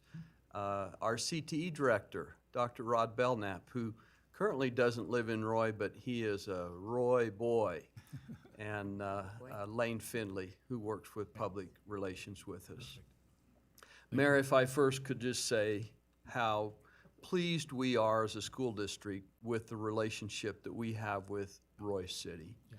I think about partnerships with different municipalities, and we don't have finer partnerships with any municipality than Roy City, whether it's the shared usage of an old Roy Junior gym as we rebuild Roy Junior High, the 3-way land swap that took place that enabled us to build North Park Elementary on that corner. That was unique. Our tremendous partnership with Sandridge Park, and we've met recently on that. Partnership with Roy PD and the SROs and the protection that is provided the children in our schools in Roy. So anyway, thank you very much. Reason I'm here, our school board is contemplating a bond this November. As each of you know, we have significant growth in the north and the west portion of the county, and that's placing pressure on a number of our schools, high schools, junior high schools, and even elementary schools. We've got a short video that we want to show. If we could, Lane, can we get that queued up? It's on our website. It's about a 2-minute video, and then I'll come back up. Did you know Weber School District is considering going out for bond this November? School bonds, which must be approved by voters, are a way for school districts to borrow money to build new schools, replace aging buildings, and upgrade existing facilities. Weber School District typically goes out for a bond election every 4 to 6 years. By doing this, it allows the district to build new schools to keep up with continual growth and increased enrollment, as well as replacing older schools that become too expensive to maintain. This balanced approach ensures the district can address growing needs while not increasing property tax rates. In fact, it's been over 20 years since the district had to raise property tax rates to build new schools. This is made possible by wisely paying off older bonds while carefully layering in new debt. In 2012, voters approved a bond to build Birch Creek Elementary, rebuild North Park Elementary, rebuild West Weber Elementary, rebuild Walquist Junior High, add a 10-classroom addition to Rocky Mountain Junior High, build a new gym and cafeteria at North Ogden Junior High. In 2017, a bond was approved by voters to add a 12-classroom addition at Fremont High School, build Silver Ridge Elementary, build Orchard Springs Elementary, rebuild Roy Junior High, expand the capacity of our Weber Innovation Early College High School. As the district had committed, all of these projects were completed without raising the property tax rate. The school district is continuing to experience massive growth in north and west areas of Weber County. And the district has need to replace at least one older school that was built more than 60 years ago. Over the next few months, watch for more information about a 2021 bond. As we build the future together.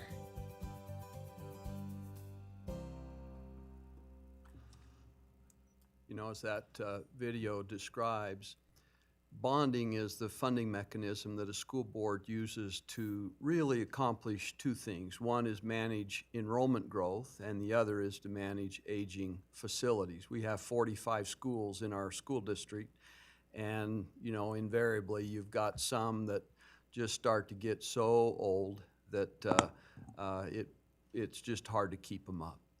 And we've got some of those. Most of our schools, we try to get to about 68 to 70 years of use out of them.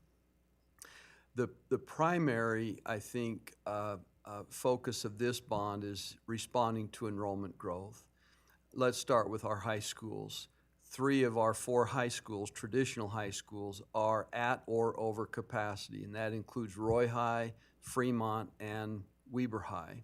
We have adjusted boundaries to try to maximize the efficient use of each of those high schools. We've used those tools. We've brought portables in. We added classroom space at Fremont, and we just still continue.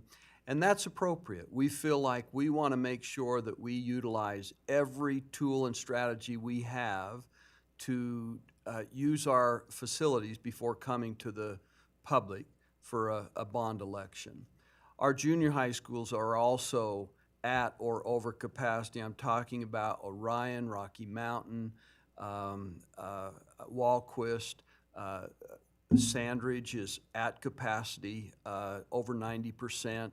We've got some capacity, obviously, at our new Roy Junior High School, but we have needs there. And so the board will actually make decision tomorrow at our monthly board meeting about, number one, whether or not to bond, and number two, what projects to include in that set of projects. But it looks to me like the things that are rising to the surface would be a new high school in Taylor, a new junior high school, a new elementary school, and a rebuild of Roosevelt Elementary in Washington Terrace. Those are probably our top priorities. Now, with that, Mayor, I'll just try to respond to any questions or comments that council members have on this. Okay, thank you. Council, thoughts? Questions? I think there's a need for it working at Roy High. And it is overcrowded and you can't keep adding on like Fremont and Roy running out of room to put portables. So it is definitely a need to, when would you start? So if it passed in November, when would the building start? The next day, Okay. literally. And it's like a 2 years. For a high school, it'd be just a little bit longer. So the goal on a high school would be to open the fall of '24. And then obviously you'd have to do boundary changes again. Yeah, but we're not going to get ahead of ourselves on that. The one thing I'll mention on that, our process is one that is very grassroots oriented to discuss boundary adjustments. It's not a top-down, someone behind closed doors at the district office deciding who's going to go where. That's one that involves communities, and I love that approach because it really engages families and neighborhoods and communities. So we would wait to make sure the bond passed before we start talking about boundaries. But certainly it's going to relieve pressure from those 3 high schools. And quite frankly, I think there's a very good chance that all 5 of our traditional high schools could end up in the same region. Wouldn't that be great? It's been a Yeah. long time since that happened. Right, and bring them Hooper kids So we're back not to Roy. traveling all over. We're Right. able to compete against, people in Weber County. Okay. Other comments, questions, council? She got the question I was looking at. Okay.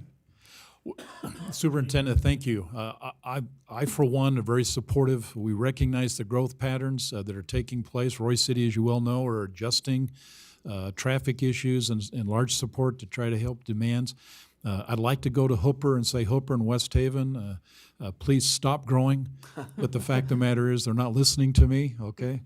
And rightly so. It's their jurisdiction, their responsibility, but you have to handle all of us. And you got a big task. And as much as I'm excited about the growth opportunities, which means our family, our children, and our grandchildren are finding homes and able to live here, is a great thing. But they also have to be taught here. And you got a big responsibility to make sure we're ready for that. So we applaud you in your efforts, excited about what you're going to do and what you're doing, and we want to continue this relationship between you and your team and the Roy City team as long as we possibly can. So thank you for everything you're doing, and we're excited about what you're about to do. Thank you, Mayor. Appreciate Okay. everyone. I have a comment back there, John? Dr. Stevens, would you just address the land issue with them, please? That's not included in the bond, so we can maximize that. Just maybe a couple things. Wise management from our school board. That we already own the land for the 3 new schools, which means we don't have to include the cost of purchasing land.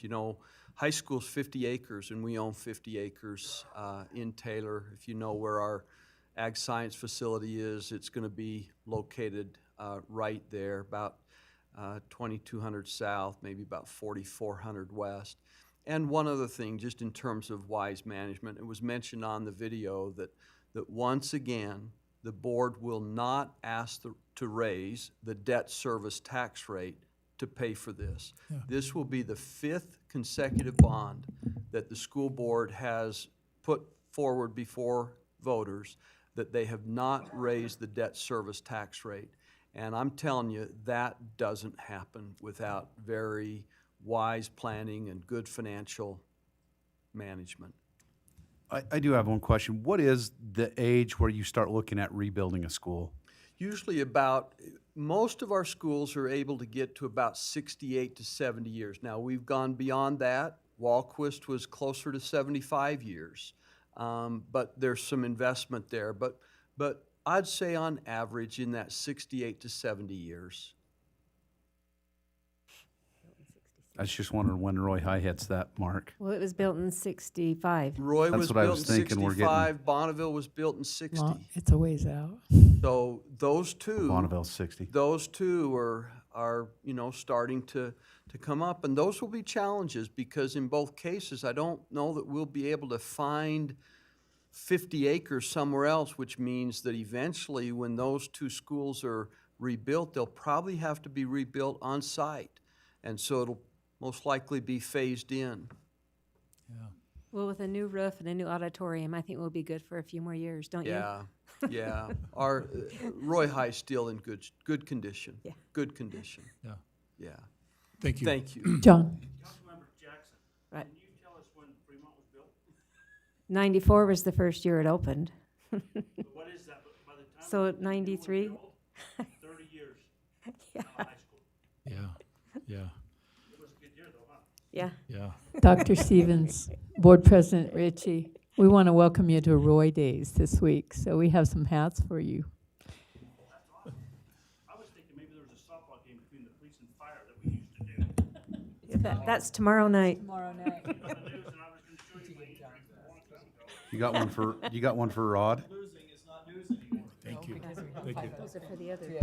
Okay, thank you. Great presentation. And by the way, I was going to ask Council Member Ann Jackson if she can tell us the children's name of the first principal and the fact of the matter of Roy High. And in fact, she probably only knows them, but she probably has met all of them. So I don't do that in public. But there's probably what very year they few people I know of graduated. that's more knowledgeable about the real things going on in terms of our school district as she is. And she's just wonderful at that. Thank you for the presentation. Surely from the mayor of Roy City, I'm telling you right now, we support your efforts. You're doing great things. Thank you. Okay, we do have Major Brent Taylor Foundation discussion. You're going to share some thoughts with us on that. Thank you.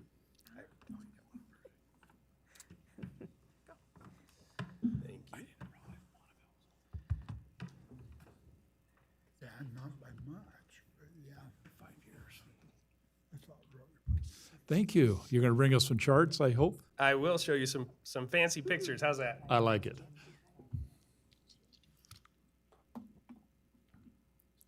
Mayor and council members, my name is Johnny Ferry. I am a business owner. My company is Honeyville. We're a food manufacturer right over here in the BDO. We make the famous Kodiak cakes at our facility. Okay. And we also do a bunch of other mixes and things. There are employees of ours that live in Roy and participate in your community. So grateful that you guys support them and coming to work every day and helping us make pancakes. I'm not here for that, though. I'm here for another reason. Back in January, Jenny Taylor of the Brent Taylor Foundation, Major Brent Taylor Foundation, contacted me and said, hey, we have got to do something for 9/11. It's the 20th anniversary, and it's something that we see as a greater county opportunity for us, but we're inviting everybody. This is that presentation that started with that idea at the beginning. Many have participated. We have a lot of volunteers that go along with this, as we also with our police, fire, military, and others seek to honor and remember what it was like back on September 11th of 2001, 20 years ago. So I'll take you through what the idea is here and what we're looking for. Apologize, let me go back to the beginning. This we have reserved the Weber County Fairgrounds. We have both exhibit halls. The one on the right is what we're considering our for the exhibit. The one on the left is the community hall. Let me explain what those are. We have inside of those buildings, many of you have been in there before, there are basketball courts that you can, we are going to utilize. We will dim the lights and prepare a walkthrough event. The room is 200 feet by 100 feet. This is the map of what you'll see. This is the walkthrough. So the idea and the concept is that we're taking you back to pre-2000, to the 1990s. What life was like before 9/11. When I ask you the question, I could ask any one of you, where were you on 9/11? Immediately you remember, you know exactly where you were, and you know exactly what you're doing, and the details are vivid in your memory. I was at a food show in Las Vegas, and I watched the second plane hit the tower, hit the South Tower, and I remember just the feeling that I had at that moment, and how it would, and not contemplating at the time how it would impact the rest of our lives. As you now, as I mentioned that, you can immediately take yourself back to that. So we want to take you back to that time frame and the mindset that you were in, highlighting Weber as what was going on in Weber, and this is where you as a community can participate. Each one of these squares that you see up on the screen represents one of these, a 4-foot by 8-foot board. These are digitally printed, high definition graphic, because we don't have smashed fire trucks and pieces of the wreckage that was there. Instead, we have video, and we have pictures, and we have memories. And so our idea is to be able to take that and bring that to the community as a way to go in, memorialize, and have this event. So these boards, again, 4-foot by 8-foot boards that we will be printing on, and then putting attaching to frames. These frames will then be set up in a way that we can display. Here's some examples of those boards, these pictures, and also have 20 TV screens that go along with this that you can experience what it was like back before 9/11, the events of 9/11, and then what we've done since. So just again, some images of types of things that you would see in this event and what we're creating. This is something you bring your family to and participate in as free to the public. Again, the walkthrough, as you can see it here, going through, we've partnered with Weber State and much of their historical data that they've provided, the pictures and other things. We've also partnered with GoEd and the Go Utah people as they provided us with images and videos and things that we can utilize as you walk through the Utah area. The pop culture was easy. There's videos and music and fashion and everything that we remember back from those days that we'll be showing and displaying. As you walk out of that and you walk into the New York area here, you'll walk onto a replica of the Manhattan Bridge. And on the left is a 16-foot tall Statue of Liberty. And as behind that, you can see the two dark squares there. That's the two towers as they stood. And there are 4 rooms where you can go in and watch videos. If you'd like to, you can stop and watch some of those videos that will take you back as well. As you come out of New York, there's a little subway tunnel. It has a subway sign, and you walk underneath it. As you come out of that subway tunnel, you get the first sounds of 9/11, the first reports. And that area that's identified there as the 9/11's part, that's what you'll see. Each one of the little black squares also are TVs. There's 20 TVs set up that you can see and watch videos and be reminded about what was going on that day. We highlight the events of Shanksville and the events of over the Pentagon as well. In the room up above, there were 4 survivors that made it out of above where the planes hit. We have one of those survivors who recorded his story, and we'll be playing that on repeat for you to be able to hear how he got out. There were 3 Utahns that were killed in 9/11, 2 on the planes and 1 at the Pentagon. And we've contacted them, and we have their stories, and we'll be memorializing them as well. As you come out of that, then you ask the question, why did this happen? I have a daughter who's a sophomore now over at Utah State. She was born in 2001. She has no recollection of 9/11. But this is an opportunity for me to walk through with her and highlight some of the things and the experiences that I had as part of that. And as you come out of the response area, you get that call of action to how each of us felt on 9/12, how we wanted to be there, pass out water bottles, give blood, do whatever we could to draw ourselves together as a community. That is the feeling that we want to capture. In fact, we actually will capture it. There are 4 rooms here. Those rooms are for you to have an opportunity to sit and record your experience of 9/11. So that 100 years from now, when our great-grandchildren are asking, hey, let's do a memorial about 9/11, we can pull up that material and they can actually see the people like us who were there and remember those experiences from that day. As you walk out of this facility, then you go over to the community center. And in the community center, we have a stage for performances and other things and also we have booths that are set up. We're being supported by the Red Cross, Churches Just Serve. We have a variety, a whole bunch of different volunteer organizations that you can, at that moment, with that emotion and that feeling, sign up, participate, do something more for our community. And so that's what you'll give an opportunity to do. As you come out of that exhibit, then you'll have out in the parking lot, we've got Touch a Truck, where we've got military and police and fire vehicles where your kids can climb over them and see what it's like to be a fireman. We also have food trucks out in the parking lot too. That's the event. This event would take place on Wednesday, September 8th through Saturday, September 9th. We've invited the schools and the schools to come out and participate and be part of that during the day and to visit. And then this is, again, open to the public. Here's what I need and I'm asking here from the city. I need 2 pictures. I need 2 pictures that you can come up with that represent your city. Because we want to give you 2 of these boards. One of them would be a board that would show, and these boards can be, I just need higher definition graphics, something that you would take normally with your phone, but something that would represent your city. And that's why I'm here, is to ask of that. I'm also asking you, when you see this posted and you see the opportunities with social media, repost it. Get your community out. Come out and see it. it'll be an event to remember for sure. So I'm assuming that if somebody has already reached out, I'm here because somebody's already reached out to you and made a connection to get us on the agenda. And is there somebody that I could reach out to or connect with just to make sure we get those images and make sure they make their way into this board? Okay, perfect. Matt, how do you want to do that? I think through Morgan or I would be best. Okay, so Morgan or Matt? Perfect. If there's a few four sentences that you could put together that try and capture all of what Roy is to the community too, that can be added to the pictures. So as people walk by, if you have a logo, your city logo, that would be cool to put in there. So when you walk by, the people will see that and it'll be highlighted.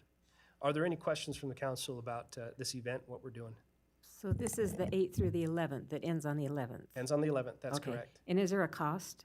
No, well, there is a cost. We're doing it, fundraising it through businesses and others who are from the community who are contributing to make this happen. And that's simply it. There is no cost for attendance at all. If you know of anybody who would like to participate through sponsorship, we will have sponsorship at the event to help pay for it. But if you know of anybody who'd like to participate or volunteer, it doesn't have to be a monetary thing, but something would like to volunteer and be a part of this, reach out to us. You can find us on, if you go to Major Brent Taylor's website, you'll find the link there. You'll see us on social media. Just search up Weber Remembers and you'll find it. Okay? Okay. Council, other comments, questions? Please. Just a comment. First of all, great idea. Just, what was it, 2 weeks ago, this very group approved a plan to give all of our public safety and city staff a commemorative pin of the 20-year anniversary. So I just, it's been on our minds, and I wanted you to know that. Right. If you'd like to participate and help in we're going to be building these the week leading up to it too. So there's opportunity to help if there's people who'd like to help with this too. Be volunteers at it. We need escorts to get people to the right place and move it around too. So those volunteer lists are coming out. Perfect. Other comments? Thank you, Mr. Ferry. We have a hat for you as well because we think our theme goes right along with your plan because we are stronger together. That is right. And we know that. Thank you, Mr. Ferry. Yeah, thank you. Great presentation. Yeah, a lot of opportunities. Thank you. Okay. And Matt Morgan, if you can just make sure he gets your email or phone number so he can make that connection. Thank you. Okay, we do have the Victims Advocate Program, Kim. And it looks like Cassidy, who's going to be talking? There we are. Okay. Yeah, we'll take turns. So I'm Kim Colai. I've been with Roy City for 3 years, working on the Victim Advocate Program. Cassidy Hart was hired a year ago, and she's been a great aid in our program as well. Thanks, Cassidy. You'll see a bunch of highlights on the front page. The back page has statistics that we'll go over from last year. So just to start off with, our Victim Advocate Program is funded through a grant by VOCA, and then our city comes up with 25% match through cash and in-kind services. We have 3 main goals as advocates. The first one is to provide effective advocacy for crime victims by reaching out to them so that they know they're not alone, and then so that they also know what services are available to them. Our second goal is to provide effective advocacy for crime victims through the court process to ensure that victims are aware of their rights and so that they have help throughout that court process, whatever that might look like for them. Our third goal is to increase effectiveness of program success through collaboration, training, public information, and different volunteer programs. We track the number of persons that we are assisting, and we provide that data to VOCA. We do that quarterly, so 4 times a year. And that is for grant purposes to help develop city policy and self-correction. And then we have student interns who aid in our program and who are able to come and gain valuable experience. Cassidy was actually an intern for us for a semester, and then she was hired on later on, so we're grateful for that. And then the legislature passed a victim bill passed the Victim Bill of Rights to ensure that all victims and witnesses of crime are treated with courtesy and sensitivity. This bill includes the victims' rights to know their role in the justice system, to be informed, to be safe, and to receive restitution.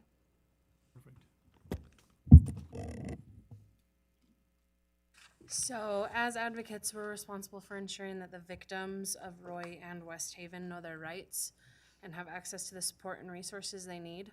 Our responsibilities include managing the grant, receiving police reports and referrals, providing information to victims, attending court, filing protective orders, and assisting with restitution. We also collaborate with the police department, other advocates in the county, and organizations.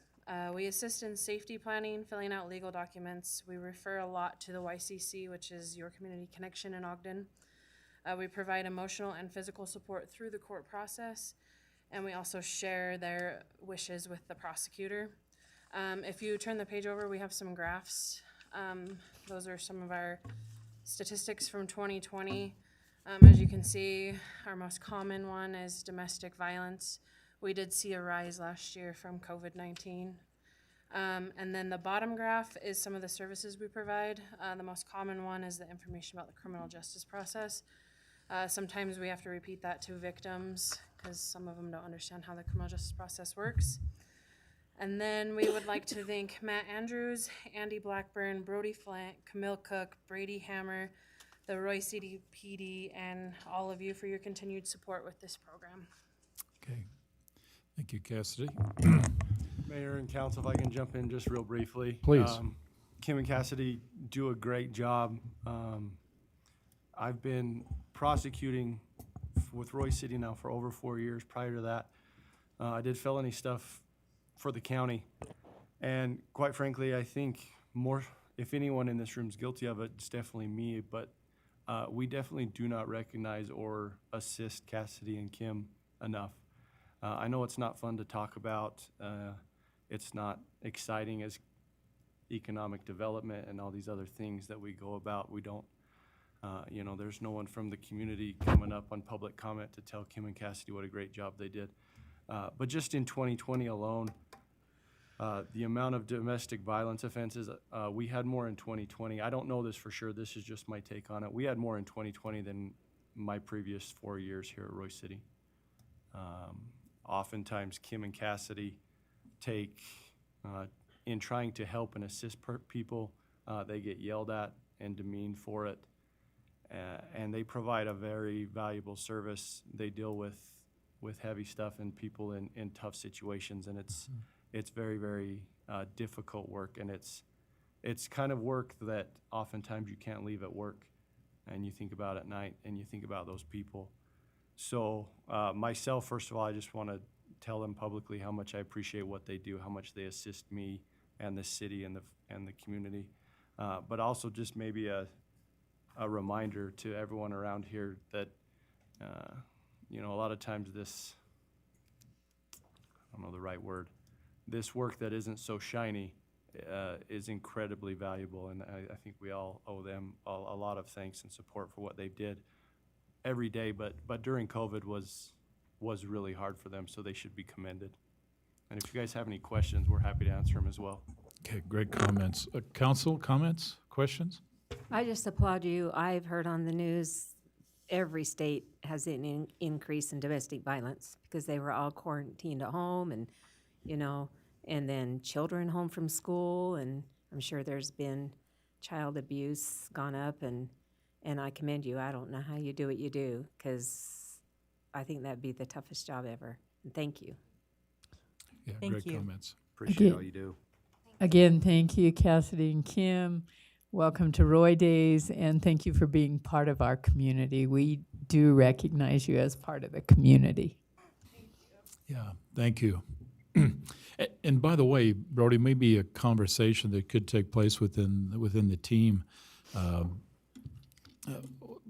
think the challenge we have with this particular topic is that we're ignorant. We just don't know.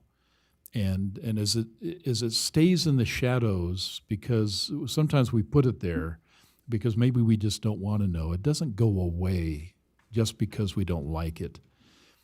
I'm not so sure, Kim, Cassidy, that that maybe, and I don't want to put you in a tough spot, would you ponder this as you talk to Brody and maybe Matt about this?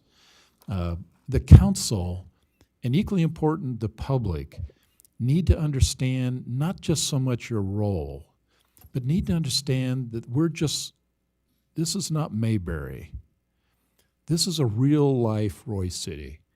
And we have to understand about the real life situations that we face. And these are real issues. And I think we have to do that by bringing the attention of our public that we have concerns, and we all have an equal responsibility to help fix them. Now, maybe we can't get into the details by name, and that's by law, and that's right. But we should not basically ignore the fact that we don't have problems that we need collectively have to fix. And if you have ideas and ways by which we do that, then we need to hear from you. We need to understand that. And if you're comfortable with this, Matt, not just once a year do we have an opportunity to be educated, but maybe more often. Maybe this council, and more importantly, the public who is witnessing this conversation, need to understand that these are issues that are really we face, and we face it together, and we need help. And who better to talk about that than the people who are on the front line? So come to us. Mayor, if you look at these statistics, you can see that every 1.5 days, we have a domestic violence issue. I know. If I can jump on, Mayor, obviously you hit the nail on the head. There are a lot of privacy concerns to have, public hearings or comments too much about this. But I know myself, Kim and Cassidy would be happy to talk with any member of the council at any time about what kind of really goes on. And then this is maybe a shout out to Chief Gwynn and the police department. We talk about 1.5. That's just the number that we deal with in court. And that number's whittled down greatly from the cases that go on to the county for more serious prosecution, for cases where we know what happened, but legally I cannot commence prosecution for a number of different reasons. So we say 1.5. It's probably 1.5 about every 4 hours. So. And that's a powerful statement in our world to make sure that we in fact understand it and that we address it. So please come back often, help us to understand. And if Matt, if you decide that maybe once every quarter or once every 6 months, please find the right answer. This council and the public needs to have this awareness as often as we can to understand that this is important and we need to do our part, okay? And I think we do that by education. And can that education, can it be putting something together for Roy Connects, which goes out to every home? I mean, you can't educate just a few and hope your numbers are going to fall. I mean, we want to educate everyone, and I think this bar graph is a heck of a story in itself. And if you let the folks know out there that this is what you deal with, maybe we could have a few less victims. Maybe. I don't know. That's a great idea, and I don't exactly know who is in charge of that, but if there's ever a spot for us and we could put together an article, we'd be happy to do that. Well, even a post on the city website or even the city Facebook page that could be shared through the community groups would be a good idea as well. I think it's key, too, to focus on those services that are offered. Because not only should we be looking at the downside of it, but the services that are offered through this agency. Exactly. I think that's really critical. Right, because somebody might read that magazine and be a victim of domestic violence, and if they're somewhere that they felt they could reach out to, they might not even know. Kim, I think, Cassidy, I think you've got some ideas to ponder. I think what you have is a council and people who are simply says, we need to understand more. And you can help us do that. So would you think about it? Work with Matt, work with the right players, but let's see if we can't bring some educational moments here, okay? This is our problem, okay? We need to help fix it, okay? Thanks. Great presentation. And in the behalf of Jan, I hope you enjoy those hats, okay? Thank you. Okay, we do have a discussion item I'd like to talk to you about. Morgan, can you bring us some charts?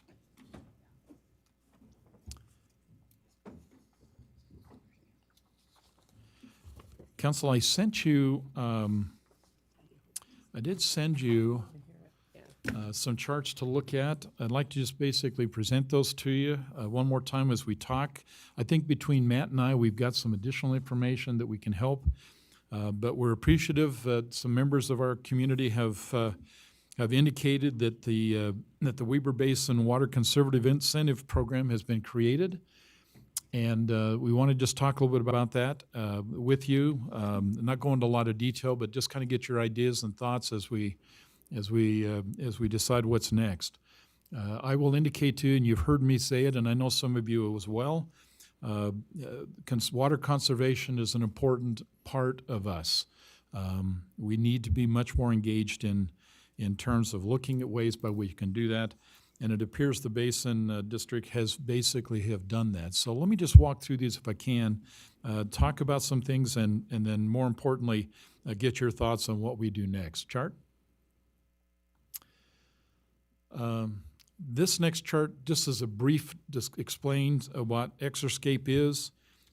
You probably have read that. I'm not going to draw too much attention to that. Just recognize the fact is that it's a concept in terms of helping us reduce the dependency on water in our lawns and stuff. Next chart. This one's more of a pictorial in terms of possibilities. As you see, it's very colorful. It's very nice. And of course, the water consumption to be able to sustain these is much less than it would be if, in fact, they were all under grass or other type of vegetation. So the possibilities to provide an attractive solution to some of our places are there. The question is that are we willing and can we basically make that happen? Chart? Under this called Flip Our Strip program that the Weber Basin is offering, there are a couple of conditions associated with that, but one of the big conditions, Council, is the fact is that we need to have our city ordinances match the program requirements. And in talking with John Perry, two things that came out of that conversation which are important, and that is that Roy residents, both those who use for irrigation purposes, both culinary water and secondary water, do qualify for this program. That was important because we need to make sure we understand whether or not our residents can play. And the only other second, and Matt's working this one, and hopefully we'll have a solution here in the next few days, is does our ordinances allow us an opportunity now to participate? And Matt showed me the ordinances. I received some ordinances from Steve, and we are convinced, we believe we're there. But we'll get confirmation with Mr. Perry out of the district, and he's the one that's helping us with that. And then once we get confirmation, we'd like to make public to our residents, they can participate in this program. And those are the only conditions, in fact, that the Weber District needed. One, a confirmation that Roy residents can participate. We've got that. And second is that our ordinance are indicative of allowing the kinds of things that they're looking for at the city level. Okay? So we got confirmation that is. We'll get the confirmation in terms of our ordinances, and once that's done, we're ready to go. Just a brief overview. Next chart. Obviously, to look at ways by which we can increase curb appeal, reduce water usages, and of course, they get money, those who choose to participate. It's an interesting thing. I want to draw your attention to a statement that came from the district, and it's an interesting statement when they said that a typical parking strip, and we all have them usually in some configuration, will save, in the watering alone, will save anywhere from 5,000 to 8,000 gallons of water a year. And I'm thinking about, you talking about my little parking strip that I have in front of my house? That kind of floored me. But that's the target here. That's what they're looking for, and they're asking participation on the part of our residents. And they're willing to pay our residents who are willing to get them part of the program $1.25, $1.25 per square foot of that parking space. So they're willing, if you're willing to get into the program and accepted, they will pay our residents $1.25 to participate in the program. Now, they have some conditions. Next chart. I won't bore you with all those. You can surely read those. But I will indicate to you is that they do have some requirements. And with those requirements, next page, it talks about what they need to do to include gravel or mulch or some plants or those other requirements that they have. If the landscape fabric is used, and they don't recommend it, as long as it's impermeable to water and air, it's good. But we have seen in our city, interesting enough, a number of residents who have concreted over the park strip. Interesting enough, although it does not consume water, it no longer qualifies, okay, in this program. So just recognize the fact is that's the case. And of course, next chart, there has to be some type of an irrigation requirement that's involved that meets their requirement. This is just a general overview. You can read the details. How to apply is in the next chart. Bottom line would be is you got to be eligible. You have to file an application. You've got to basically, there'll be a site visit to verify what you've got. You need to work, and by the way, you need to attend what they're calling a park strip class if a resident would like to be involved. And then, of course, complete the park strip conversion, submit the completed photos of your project. There will be a post-conversion site visit to verify, and then you get your paycheck. And Matt is indicating, because he lives on a curb under this program, he's anticipating, was it $4,000 payback? He's got a lot of curb. No, I think he's probably closer to $800 or $900. But $800 or $900 will go a long way to help the residents to be able to make this conversion and make it work effectively. We're excited. Next chart. This one is a copy of some ordinances. And as you can see, which you may or not be aware of, it does, the lawns, park strips can have grass, can have rocks, can have trees, can have shrubs. We're pretty well flexible of what you want to do in your front of your yard in our existing ordinances. And the ordinance you approved just recently, which was the Chapter 13 on landscaping, we also said in there that drought-tolerant plant materials are encouraged. We're telling them, please, the native plants that exist in Utah, you need to consider, as well as putting in, if you will, the natural landscaping of the rocks and the other things. So we think we're really close to be compliant to what the district is looking for. So here's the action, okay, council? Roy City uses Weber Basin Water Conservative District, okay, water to provide both culinary and secondary water supplies. The city will need to determine if the houses that use culinary water outside the irrigation are eligible to apply. The answer to that is they are. We also got confirmation that even though the Roy Conservative Water District is a separate district, they are fed by the Weber Basin, and therefore they too are provided the support under the program. So both secondary and culinary water users can utilize this program. And if that's the case, and that surely is the case, then basically they need to consider. The last piece, and we'll get this out public as soon as Matt gets confirmation, we think our ordinances are compliant. And with the ordinance being compliant, we believe that opens the door for our residents now to apply and enjoy the opportunities that will come from it. So that is what we're going to attempt to do, and we'll give you feedback as soon as we get confirmation from the district or ordinance are there, and then we'd like to get the word out. One thing I'd like to just mention to you, and I know I'm going to catch Travis, but like everything, I try to keep Travis and the other department heads involved. I just took a little, next chart, I just took a little look just to kind of look at the square footage. And I did just some correlation to give you kind of a perspective. Now, I can testify that Joe and I use Emerald Russell Park in large part because we live close to it.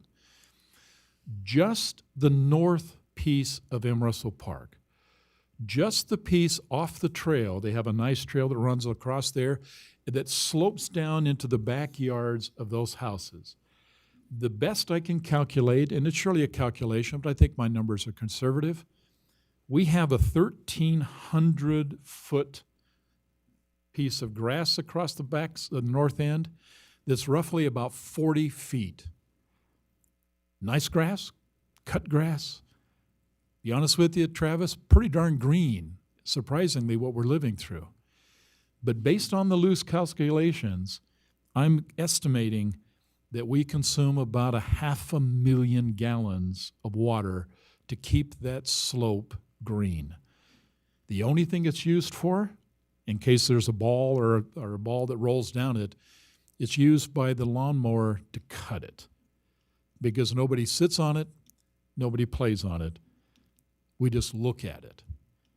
If you look at our particular parks, and we've got some of the best parks in northern Utah, and I commend Travis and his team and all the hard work they do to do that.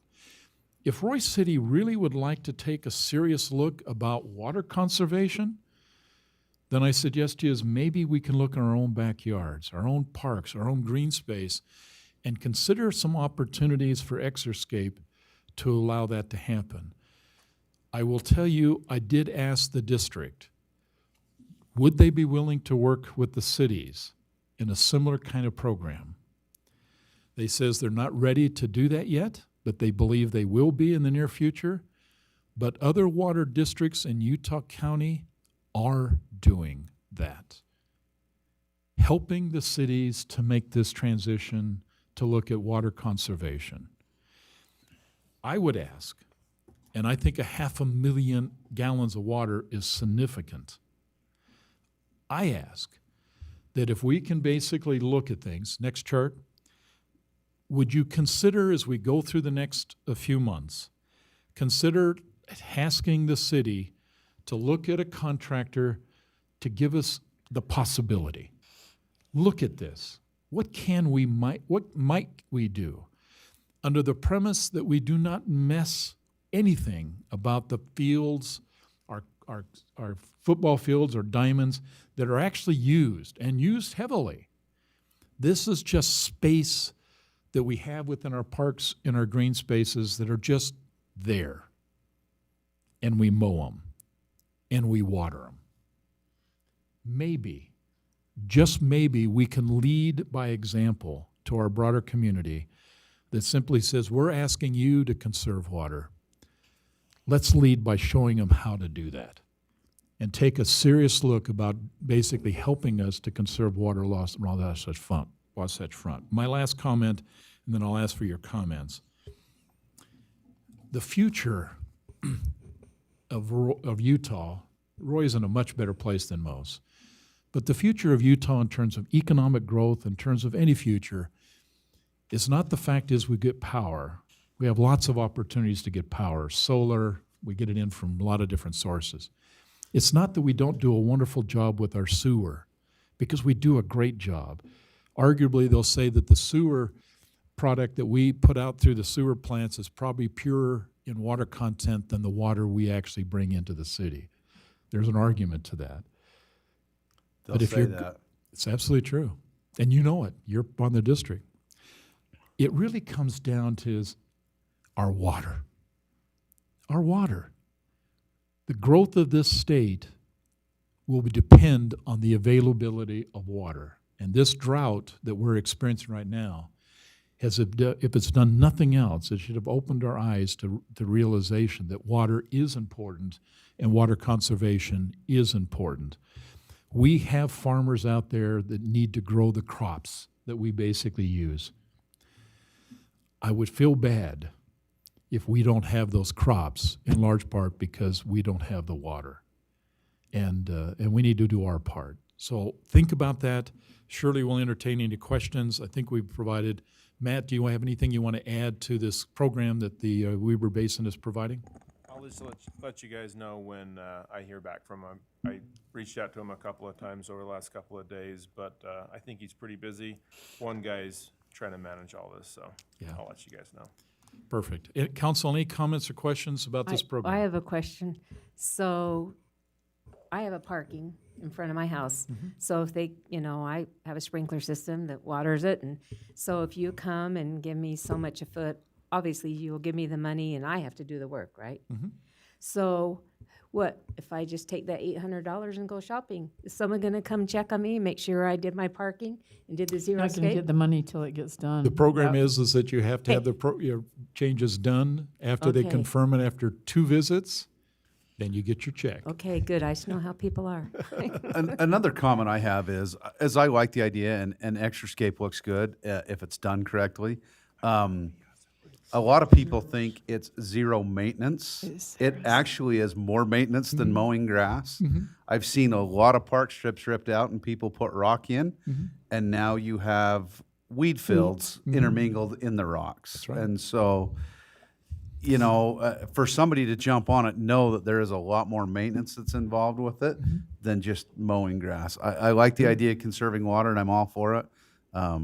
There's just a lot of work that goes into it. I think it's critical before we get our city parks involved too, that we engage them in the conversation, because certainly they'll have some ideas and they will have some experience with that. So I think, Absolutely. you know, before we get ahead of ourselves, that we certainly need to engage with our Parks and Rec department. Absolutely correct. I'm glad you said that. And we're currently involved in 2 projects right now. The finishing up of our building offices and our ramp project at the dog park. And we obviously care about conserving water. Both those projects in the park strips, as well as several other areas, will be Xeriscape. Other ones, you know, I mean, it's a financial thing of giving us resources to be able to bring in a contractor, get an idea of costs and manpower and different things of how we would have to go about doing it. But I agree, Jan, and I appreciate you saying, make sure we stay involved. And I know a landscaper, too. Roy High graduate, 1971. And you want to know what their children's names are? Ann can tell you. And what year they graduated. Yeah, you know Brad Buse. Okay. Well, food for thought, council. Obviously, this won't be the last conversation, but it's something to ponder. Is Okay, there a please, cap? Glenn, Well, you is have there a a comment. cap on this? Quick comment, the George Wallen Park, the south end of that, where there's some restrooms there's a little bit of that. That's correct. Landscaping already in place, and That's right. And looks fairly easy maintenance. Yeah. Yeah. And it looks nice. If it's done tactfully, have professionals to help. And to be honest with you, Council, and Jan, you bring a good point. I would not ask anyone to take this assignment on except Parks and Rec. I mean, it is really their story, and how they configure it, what they think, and what they need to do, and how it should be done, and what works and what doesn't work. You got to have the experts. I mean, it surely ain't coming from me, and it probably shouldn't come from us. We can simply says, love what you're doing, but it really needs to come from people who know.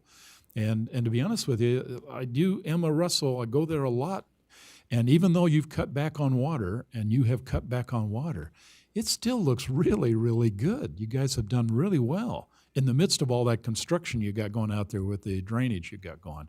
But it looks good. And I can't help to think, as I know, a lot of people appreciate what you've done with the parks. They've worked tirelessly this year, extra fertilizing, aerating, I mean, different things to try to keep them as green as we possibly can, with still only watering 2 days a week. Yeah.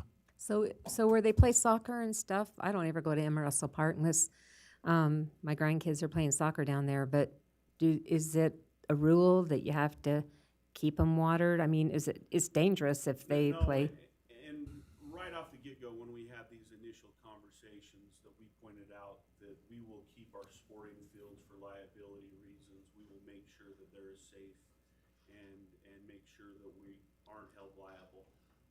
We test them all the time. There's ways to test them to see if the ground has enough moisture in it and things like that. And like I said, the Parks Department is really went above and beyond this year to make sure, and it's hard for them. It's hard for them because they have so much pride to make them luscious and green and beautiful for anybody to participate and play on. And there's stress spots on them this year, and that's hard on them because they do have that much pride to do their job well. But they're doing it within following the parameters that we've given them, and I can't thank them enough. Yeah, great comments. Okay, something to ponder, council, as we move forward on this. This is not going away. I know we appreciate the recent rain that we received. The test will come during the winter to see if, in fact, we've got the 180 feet or 180 inches, depending on what it is, of snow on the tops of the mountains. So is this proposed program like for next spring? For the parking strips? Is that a next spring event or? That's the question I asked John personally, and I got the impression that it's underway. Layton, I think the paper, or I think it was the paper, Glenda, somebody posted that Layton just got approval from the district with their ordinances, and as a result of that, they're moving out on it. And they're asking and making this opportunity to all of the cities and county who's also involved with them, and Roy is part of that. So I suspect it'll really gain traction going into the spring, but do not be surprised that some may take advantage of it going into the fall and just get it done. So good program. Okay, thanks, council. City managers report. Okay, Mayor and Council, I only have one thing for you tonight. Just welcome to Roy Days Week. Every night this week we have something going on. Tomorrow night we'll have the employee softball game, followed by the salmon bake on Thursday. Vendors will be at the park on Friday at Roy West, and then obviously the big Roy Day show with the parade and everything going on, sporting the Roy Day shirt. So it should be a fun week. Come on out to everything. You should have received an email from Jody Call with the different assignments, and if you haven't seen that or have any questions, just let me know, and I have one of the copies here I can give you. So Perfect. Okay, council, anything you'd like to share? Yeah, I happened to attend the golf tournament, not as a participant, because I can't swing it. I can't swing anything. Anyway, Mr. Schneider, who was helping with that, he said, I just wanted to make sure it was heard publicly that he said that's the best run tournament ever. Perfect. So that's a big shout out to our employees who did that, particularly Jody, I believe, was part of organizing that, and Travis, but that was his comment, and it was unsolicited. It wasn't requested. He said that was best run tournament ever. Yeah, great comment. Thanks for sharing that. Anything else, council? Brian? Just a question. Do you know when we're going to meet next with the economic development? The game plan we're pushing right now is to have an economic development committee meeting in the next city council, which would be the 17th. There's a number of things we've got to, Randy, I'll just give you a heads up, it's coming, but we're looking at the 17th at the either 4 or 4:30. We've got some things we need to cover. We've not been active on that for a few months because of some other commitments, but right now that's the plan, is to go on the 17th. That's the next meeting, okay? Anything else? Anything else you'd like to see done? Anything that you think would make a great improvement? Something you'd like the city council to support you on? Well, I just want to tell you, I've been working on that committee for the 9/11 Service Day. And we're going to have something put in our Connection magazine. I talked to Kelly Taylor, my stake president, last night, and he's going to make 4 banners that we're going to put one on the corner of 4800 and the XL gas station, one down on Hanson's property, and then one down in front of Kent's Market. And I can't remember where the other one was going to be, but he's going to have a flyer made up. We're going to put advertisement in the Connection magazine. Matt told me he had to get it in by the 10th of August. And then we propose maybe putting something on the bottom of the water bill, just something little. And we're involved with Clinton, West Point, and Roy, and they're still working on, they're having problems with the blood drive because they're having a hard time getting someone to commit to do it because I guess they're already booked, but we're still going to get the information out and have the 5K walk run on that day, and the service project, and working with Travis, they're going to do the trail again. And anyway, I'm just on the committee to get the communications committee, so helping to get the word out. But it Perfect. sounds like it's coming along really nice, and it's going to be a big event. So hopefully we can get everybody out to do it. So Yeah, yeah, great comment. Yeah, we look forward to that. We're gonna remember it in our family by having a wedding that day too, so we'll make it even a bigger event. Well, as long as you got a shovel in your hand when you're digging up, we'll be there. I'm okay with that. Okay, hey, anything else, council? Okay, thank you for your input. Do I have a motion to adjourn? So moved. I hear that. Do I have a second? I'll second it.